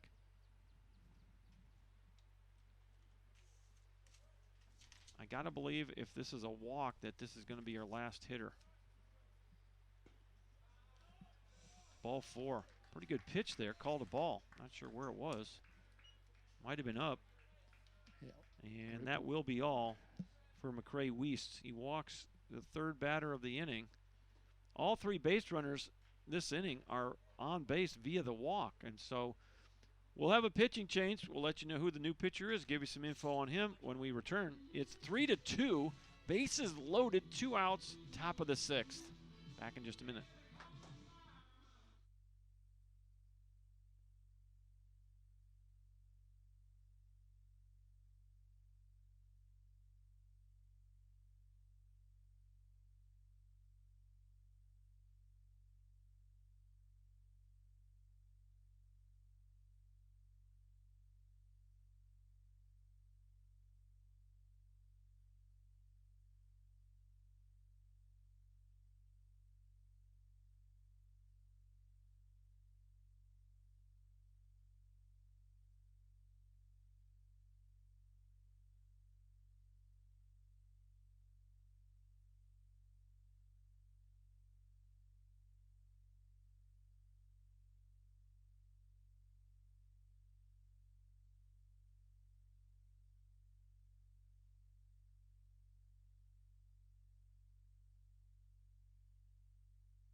All right, the new pitcher for the Apaches is a right-handed freshman from Hallsville, Texas, 6'3", 185. Matthew York will take over for McCray Wiest. Bases loaded, 2 outs. For Matthew York, outing number 7 of the year, 0-0 with a 1.08 ERA, 8 in a third innings, 10 strikeouts, 2 walks. Opposing batters hitting .286 off the freshman from Hallsville, Texas, Matthew York. And boy, bases are loaded with 2 outs. I'll just tell you, Charles, as a manager, I did not like bringing guys in with no room for error. I always like to bring a guy in this spot. I would rather had a base open so you had at least one batter to maybe get accustomed to things, but no room for error here. Matthew York comes in, bases loaded. Miguel Baez, 0 for 1 in the ball game, steps in. Ball 1. Good block by Salmon, saves a run.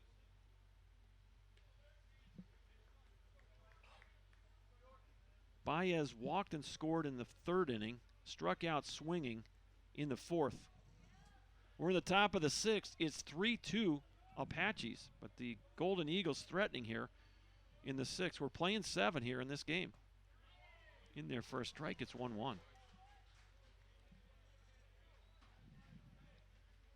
Suave is at first. Hissam is the pinch runner at second, and Air with good speed at third. So you got to work really hard if you're Warren Salmons back there. The 1-1. Misses high, nowhere to put him, 2-1. Baez also has good speed, so if you have a high chopper type of play, you're going to have to be quick to get rid of it. From the stretch, here's the 2-1 pitch. Swing and a miss, got him to chase one. And it's 2-2. Well, a base hit would give the Golden Eagles the lead here, you would think. If he goes extra bases, it might clear the bases. 2 balls, 2 strikes, 2 outs. High drama here in the 6th. The pitch. Low, and we're going to go full. And now the runners will be moving. Might as well make it very dramatic. You might as well. I always wanted that 2-2 pitch in this situation to be put in play. Don't go 3-2. You're from the stretch, 3-2, 2 outs. The pitch. Fly ball out of play down the right field side. York made a good pitch there. He forced the issue here. You got a pitcher who knows he's got no room for error, and you got a hitter. The last thing that Miguel Baez wants to do here is get called out on a strike, so he's going to be aggressive. 3 balls, 2 strikes. We do it again. Runners will be off with the pitch. There they go. Ground ball to short. This should do it. You throw to first. You got to get rid of it quickly. And out at first base, a bang-bang play. Cole Lightfoot makes the play.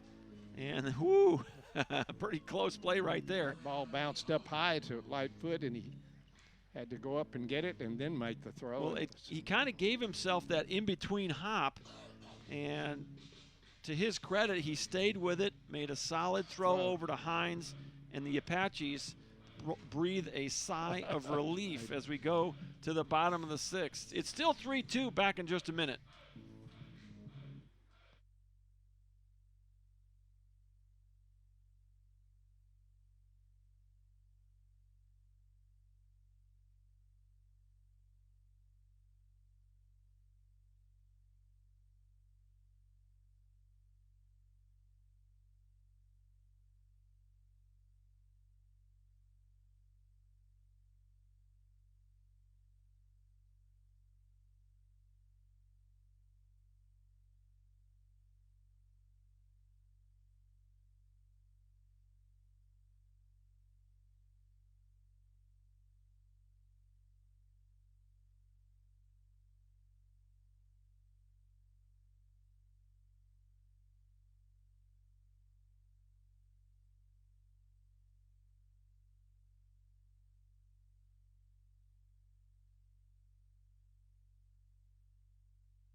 All right.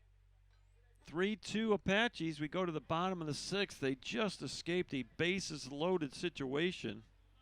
Matthew York came on and got a ground ball to Cole Lightfoot. And Lightfoot stayed with it, made the play.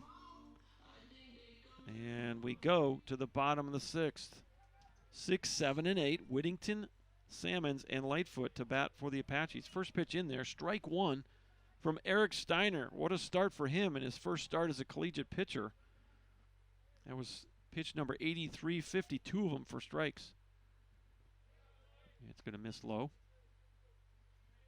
Steiner, the freshman from Roscoe, Illinois, his second appearance, but his first start.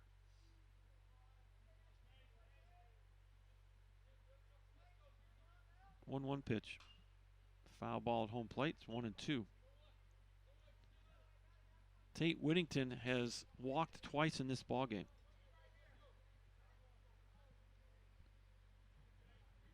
Whittington, one of those rare baseball players. Left-handed thrower, right-handed batter. Exactly. Does not happen too often.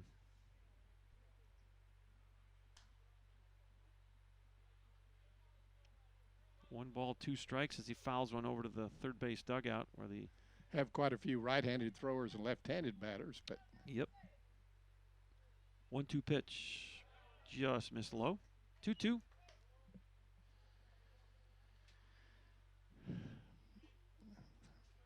That breeze picking up just a bit here. Might be shifting directions as those flags to our right are blowing out the left a little bit here.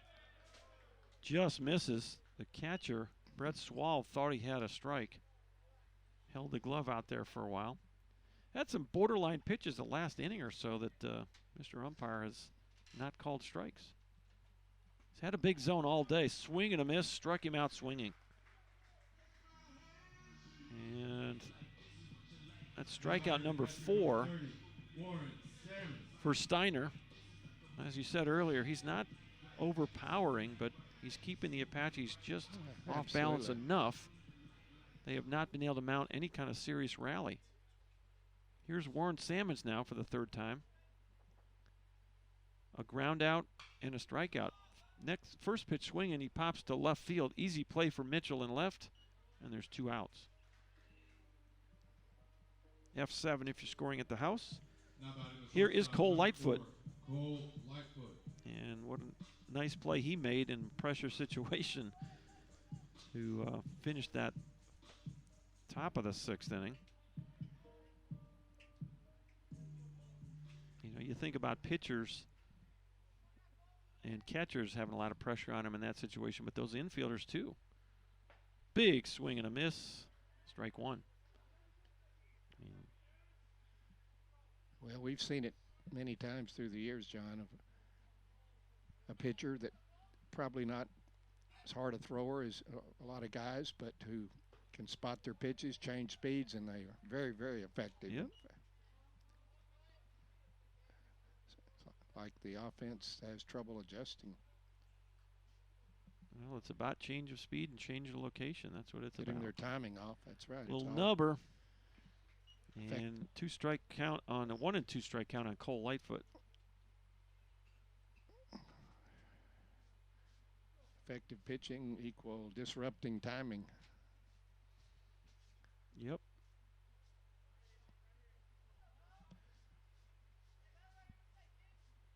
Two outs, a 1-2 count on Lightfoot. Eric Steiner from the windup. Ground ball to short. This is going to be Woods. And he'll make the play on his counterpart for the 3rd out of the inning. 3 up, 3 down, nothing across for the Apaches. Here in inning number 6, you're 3 outs from your 4th win in a row. And we'll be back for the top of the 7th in just a minute.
All right, defensive change for the Apaches.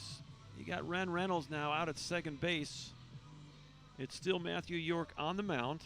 9-1-2 for Rock Valley. Corbin Ovist will lead it off. He's 1 for 2. John, I wanted to quickly mention that Coach Eric Henderson and his Lady Apache softball team will open their conference schedule tomorrow against Angelina tomorrow afternoon out at Bullard, and I think you'll be there to call that contest. 1 o'clock doubleheader. So we'd like to see Apache fans come out. Yeah, enjoy some spring break softball. Not sure it's going to be quite as nice as today, but pretty close, I think. The temperatures are supposed to be pretty close. So 1 o'clock doubleheader out at Brook Hill against the Lady Roadrunners from Angelina. Apache softballers have been ranked in the top 5 for much of the last month. Playing some good ball. 2 balls and no strikes. Ovist now 2 pitches from getting on base and representing the tying run. And then you'd have the top of the lineup for the Golden Eagles. Matthew York from the stretch. Foul tip, boy. Took a hack at that. Had the green light. Yeah, I think I might ask my 9-hitter to take a strike right there, but not so much there. Corbin Ovist tried to hit one back to the Tyler Junior College campus. That's right. He said, I can tie this, Coach.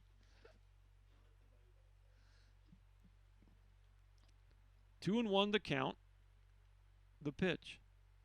Off the plate, 3-1.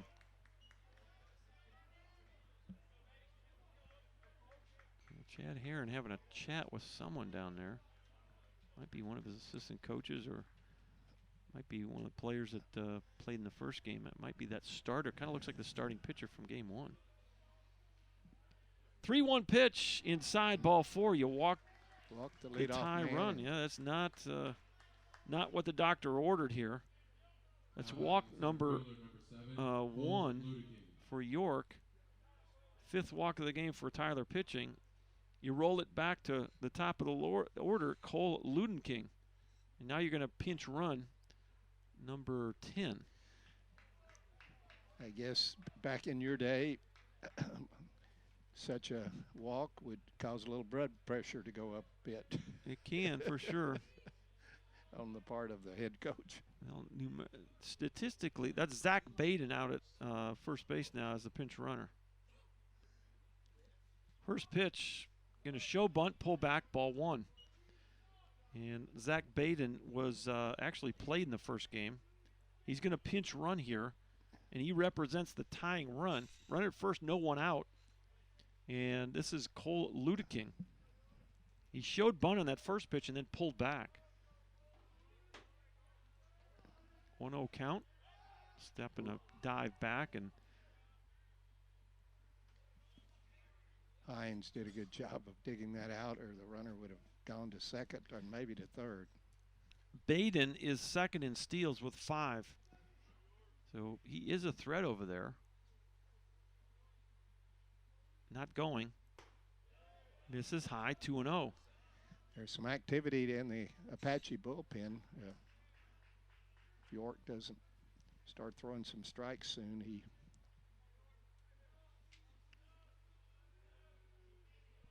Ty Eli down there. That's right. Is he a pitcher? My, okay. Newly. All right, 2 balls, no strikes.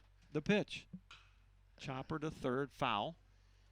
And it's a 2-1 count. So normally an outfielder, Eli getting it hot down in that bullpen. Yeah, all the position players think they can pitch. Well, we're going to. And all the pitchers think they can hit. That's true. It's always the way it goes. All right. Maybe Matthew York will get it together right here. Here's 2-1 pitch. Little chopper, tough play. York's going to have to go to first, and he does. That's for nice. The first out. So you get an out of the deal. It's almost like a bunt. As 1-3 moves the runner, Baden, the pinch runner, to second base with 1 out. And now you got Tegan Woods. Number 11, Tegan Woods. Woods is 1 for 3 in the ball game. An RBI single back in the 3rd inning. A ground out to the pitcher and a strikeout swinging. Woods 304 average on the year. He's got a double, a homer, and 5 RBIs. So he's capable of tying this game. Pretty good swing right there. Fouls it off his own foot. Strike one. Well, very little breeze here at the ballpark at the moment.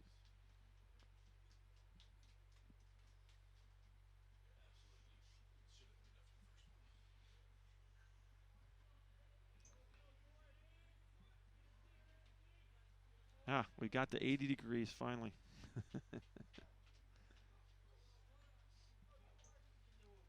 No balls and 1 strike. The score is 3-2 Tyler. We're in the top of the 7th of a 7-inning ball game. Rock Valley trying to tie this up. Misses inside. 1 ball, 1 strike. You know, Mr. Umpire was a little more liberal with the strike zone early in the game for both sides. And he's been tight for both sides here the last inning or so. I have liked the zone all day. He's done a good job back there, and I think he's been fair for both sides. He just seems to have kind of tightened up a bit for both pitchers, both teams here. The 1-1.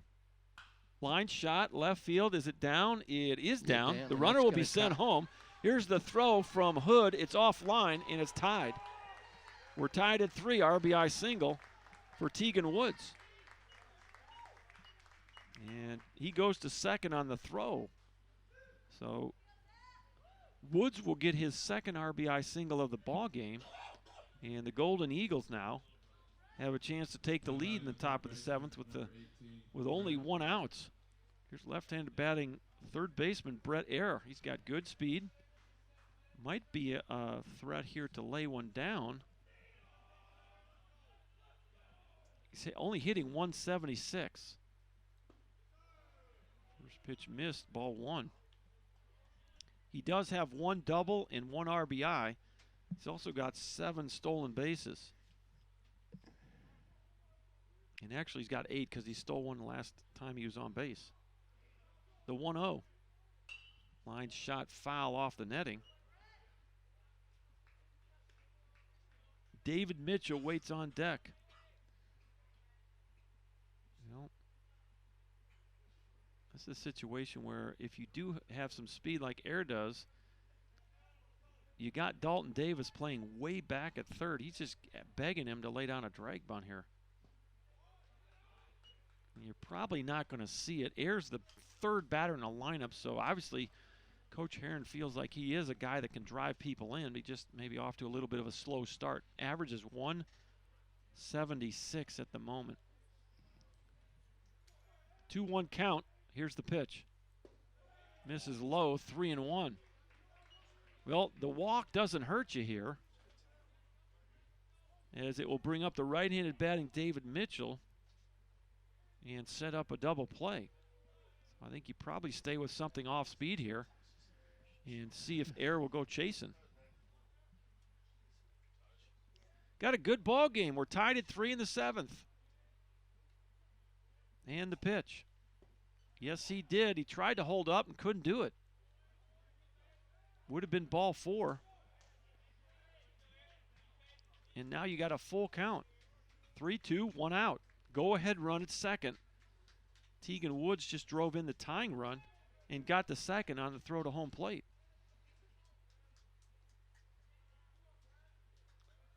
3-2 pitch. Ball 4. Missed it low. The second walk of the inning for Matthew York. And the 6th walk of the game for Tyler pitching. Here's David Mitchell now, 0 for 3. Grounded out to short, struck out looking, popped up to third base in foul territory. Golden opportunity here for the Golden Eagles. You're in the top of the 7th of a 7-inning ball game, and we're tied at 3. First pitch from York fouls it off, strike 1. Was outside. Couldn't quite get the barrel there.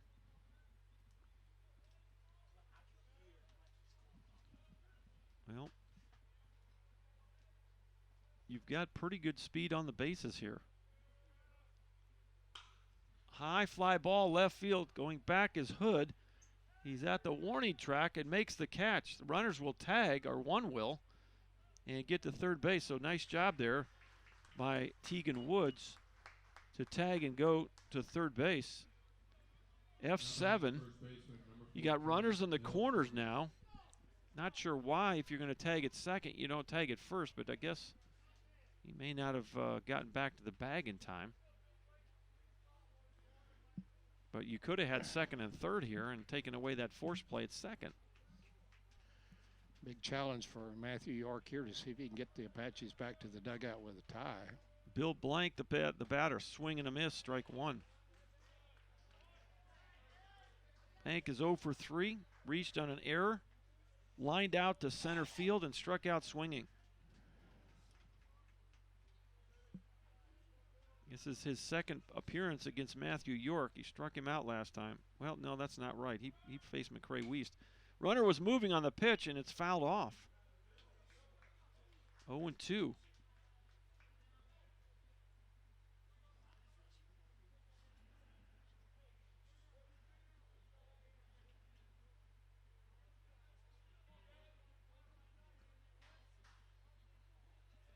Oh, 2 outs.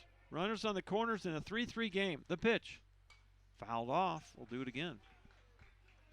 If you're wondering about the Apaches, they have 9-1-2 coming up. Ren Reynolds will lead it off. And then it'll be Alec Williams and Dalton Davis. So they can keep things right here. Should have a chance. This is Matthew York. There goes the runner. Swing and a miss, ball in the dirt. He tagged him out, and that's your inning. Good job by Warren Sammons there. A number of balls that he had to block, and that last one among them. So it's a strikeout for Matthew York, and that's his first strikeout of the day. The 9th strikeout for Tyler pitching here. And they limit the damage to 1 run, but that 1 run ties the ball game. So we will head to the bottom of the 7th inning, all square at 3. You need 1 run to walk them off. It'll be Reynolds, Williams, and Davis. Back in a minute on ApacheAthletics.com.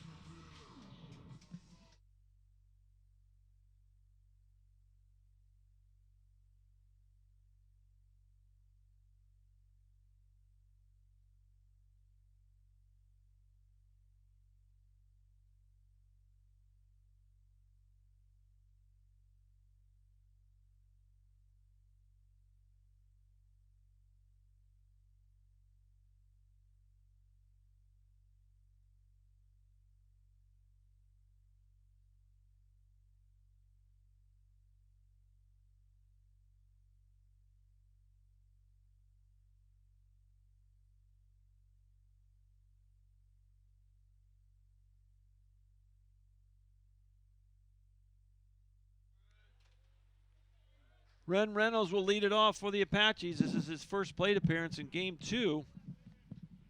He took over for Jaron Burks defensively in the last half inning.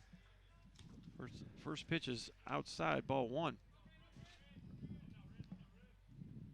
Reynolds was 0 for 2 in the opener, swing and a miss. It's 1 ball, 1 strike. Couple of fly ball outs in the opener and a walk. Apaches need a base runner. Yep.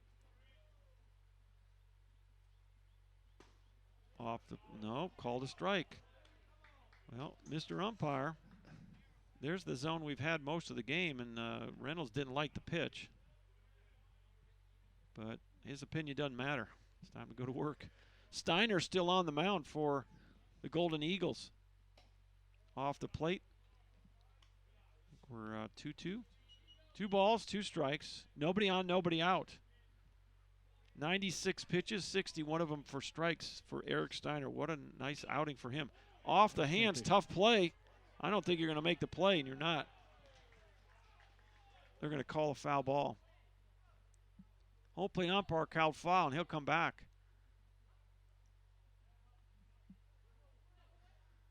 Coach Rand. Yeah. Got a few I questions. don't know. I guess the home plate umpire called that. I don't know when he called it, but it was a late call. They called it a foul ball. He's going to have a. Well, they're going to have a umpire. powwow here. And I don't know. It's kind of like the old fumble rule. You let the play go, and then after the fact, almost you called foul ball. If he'd have called foul ball earlier than that, then you wouldn't have an argument here. But they let the play go. Now the two umpires on the field are going to ask. They're basically. I never saw him call foul ball. I didn't. Well, he called it late, and I don't know how you overturn this. How do you overturn something that no, he didn't hit him? Because the home plate umpire obviously thought the ball hit the batter. The ball had. You're going to have to keep him there, I think. Or you're going to have to bring him back. I'm sorry. You're going to have to bring him back, I think. Bringing him back. You have to. Coach Wren is out there talking to the crew chief here, and he's going to get frustrated. There's nothing to do. And it was a very late call, and that's the frustrating part of it. If you call that right away, everybody kind of gets their, okay, we just, you go with it. But when you let it go like that, it's hard to accept, especially when your guy gets on first base safe. So, anyways, some frustration building in the Tyler dugout there. Another frustrating game for Coach Now Wren. you got to be Ren Reynolds. You got to get back in the box and hit. Fly ball left field, and running in to make the catch, nicely done, is David Mitchell. So what appeared to be a leadoff single is now a line drive out to left field on a really nice play by David Mitchell. He had to leave his feet to make that catch. And if he misses that, that goes all the way to the wall, and Forrest Gump might still be running. He might still be running all the way like he was on that YouTube video, right? Keep running. And we got a pinch hitter here. Jacob Johnson is going to hit for Alec Williams, excuse me. So Johnson gets his first at bat of the game.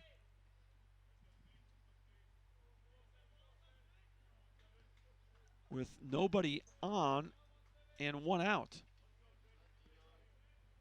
Johnson was 0 for 4 in the opener.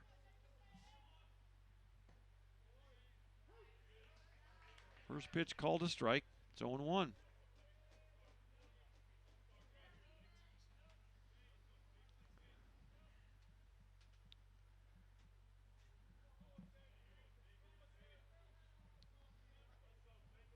From the windup, Eric Steiner. Ground ball up the middle, base hit. And Johnson is aboard. There's your go-ahead winning run right there. Pitch count's got to be over 100, doesn't it? 102. So Steiner has given you all he can and more. And doesn't look like they're going to do anything in that bullpen. This is Eric Steiner's game to win or lose in this inning. Now, I don't know about next inning if it goes extra. But for now, Steiner is in the ball game, and there's no one thrown in that bullpen. Pitch 103 is ball one. That was a difficult task that Jacob Johnson just accomplished. Come off the bench cold there. Yeah, exactly. And pound a base hit up the middle and get on to give the Apaches a. He's got to be going. They got to send him here somewhere in this at bat. Not going on this pitch. Off the plate, 2-0. Well, you got your most productive hitter at the plate. Time called now. And we'll see that this. They're going to have a chat here. Coach Herron's going to go out and have a chat with his infielders. Because you got to believe that you're going to try to start Johnson. Maybe you wait till 2 strikes in the at-bat. But we'll see. Coach Wren's going to have an offensive conference at the same time. That's exactly what the Rock Valley coach is thinking. So that he wants to have a conference with his infielders. And Jacob Johnson has 8 stolen bases on the season. And he's 8 for 10. Mr. Umpire is going to go out and break up the rock pile on the mound.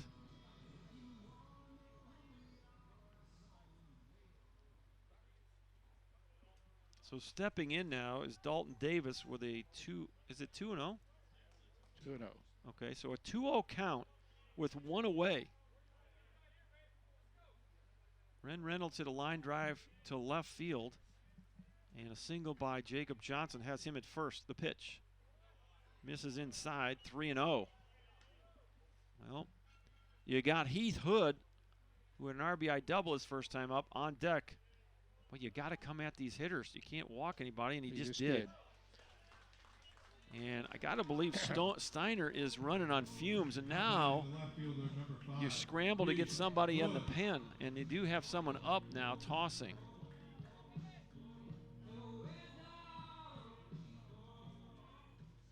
Let's see how, that's 4 walks in the ball game. Heath Hood is an experienced sophomore player, and that's going to be glad to have him up.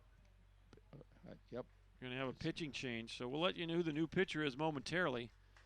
It's tied at 3, but we're in the bottom of the 7th. The Apaches first and second with only 1 out.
All right, the new pitcher is Ethan Christians, right-handed freshman from Lanark, Illinois, 6'5", 185. For Christians, outing number 4 of the year. He is 1-1 with a 2.76 ERA. He has started 3 games. So this guy's a starter, 16 in the 3rd innings, 18 strikeouts, and 6 walks for Christians. So they're bringing a starter in to try to navigate this bottom of the 7th. And stepping in is Heath Hood, first and second, 1 out. The winning run at second base. Off the plate, ball 1. Well, you got good speed on the bases. Middle infielder's kind of pinching the middle here. A 1-0 count to Hood. The pitch. Off the plate, called a strike, excuse me. So it's 1-1 with 1 out. Christians, the big right-hander, 6'5". Ground ball inside the bag. That's going to end the ball game. Heath Hood, a base hit down the left field line, and it scores Johnson. And the Apaches are walk-off winners here at Mike Carter by a score of 4-3. And Heath Hood is going to get mobbed out at second base. Well, they did it when they had to at the end there. And it wasn't always pretty, but the Apaches come back and get the walk-off win by a score of 4-3. And the Apaches are out in their outfield celebrating. Coach Herron's not happy with it. He thinks the ball was foul. It was pretty close. It was close. I thought it went right over the bag. I did too.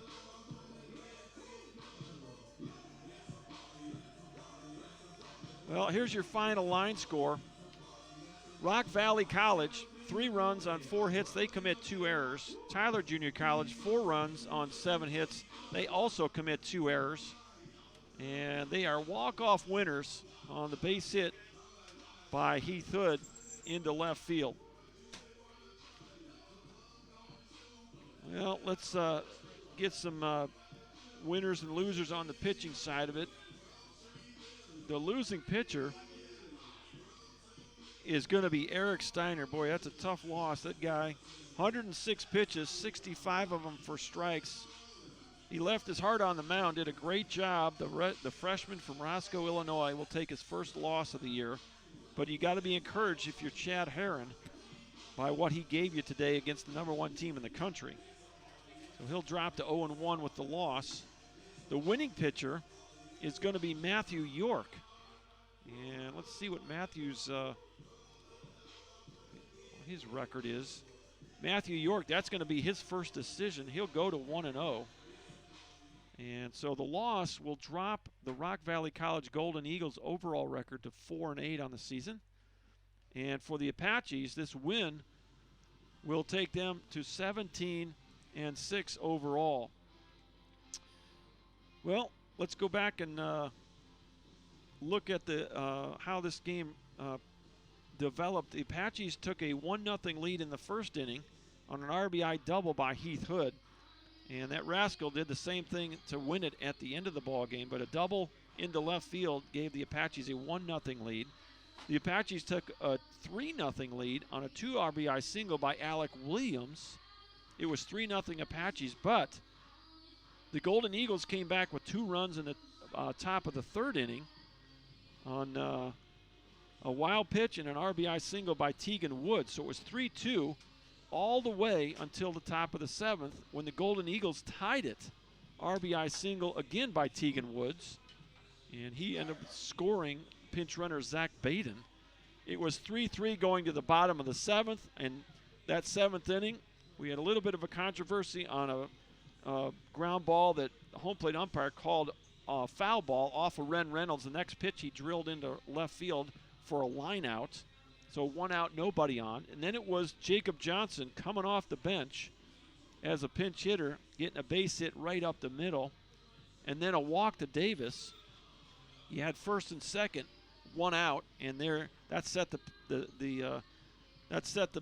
tone for Heath Hood, who just ended the ball game with a line drive base hit right over the bag down the third base line. So walk-off winners here at Mike Carter. 4-3 is your final score. And offensively, let's look at the box scores. Tegan Woods, a nice ball game for the Golden Eagles. He goes 2 for 4 with a couple of RBIs, and that's the only multi-hit player of the day. As Tyler pitching, the 4 pitchers, they end up scattering just 4 hits. And so nice job again by the pitching staff. Probably walked a few too many guys, but they end up in the end getting just enough pitching and just enough offense to make 3 runs or 4 runs work for a win. Offensively for the Apaches, Heath Hood, obviously the star of the game. 2 for 4, 2 RBIs, and the game-winning walk-off hit in the bottom of the 7th. And so that'll wrap things up from Mike Carter Field. Charles, any last thoughts here as we wrap it up? Well, after that somewhat of a blowout the first game, this was a good competitive game this second game, and I was most impressed that after the Apaches managed to lose the lead in the 7th, they found a way to come back and take the ball game. And the spark, I think, was Jacob Johnson coming off the bench and getting on a solid hit up the middle to start the rally. And so, as you said, that's not easy to do. That's not easy to do. I've been called upon as a player. When I was playing pro ball, I did a lot of pinch hitting, and boy, you're sitting there for the whole game and then asking. There's just a rhythm that you get when you play baseball that right. That second, third, fourth at bat, you feel a little more comfortable in the box to come out cold and to get a base hit and end up scoring the winning run on the walk-off hit by Heath Hood. Right. Quite a job by Jacob Johnson. Right. The other evening, the Apaches let a lead get away from them and wound up losing the game. It's good that they came back this afternoon, and even though they relinquished the lead late, they did find a way to push across the winning run. Well, they now have a 4-game winning streak. And so this will extend the Golden Eagles' losing streak. They have now lost 3 in a row on their spring trip. We certainly wish them the best as they go on tomorrow now and play, at Northland Tech. They'll play over in Dallas, and then that's a Minnesota school that they're going to be playing on Wednesday. And then they play at Northlake, the Blazers, on Thursday. That'll wrap up, 10 games in 6 days. So these guys are getting their fill of baseball as they come down to Texas and Arkansas. And so our best wishes to the Rock Valley College Golden Eagles and fourth-year head coach Chad Herron. It won't be very long before Coach Herron's getting that 100th victory, so we wish him and the Golden Eagles all the best as they finish up their Texas swing and head back to Illinois to start district play in their conference. For the Apaches, their next ball games will be this weekend. It'll be a 6 o'clock start on Saturday night, and Carl Albert State College comes to Mike Carter Field. A single 9 at 6 o'clock on Saturday, and then a 7-9 doubleheader, 1 o'clock on Sunday. So, weather permitting, I will be calling the UT Tyler ball games this weekend, Charles. So, the next broadcast for TJC baseball, if the weather holds, I'll pull this up real quick. Let's see here. Well, this isn't what I wanted. And it's not letting me there. Oh, there we go, upcoming. All right, so we got softball tomorrow, a 1 o'clock doubleheader against the Lady Roadrunners from Angelina College, and then another softball game on the 16th of March. The next baseball telecast will be against Jarvis on March 18th.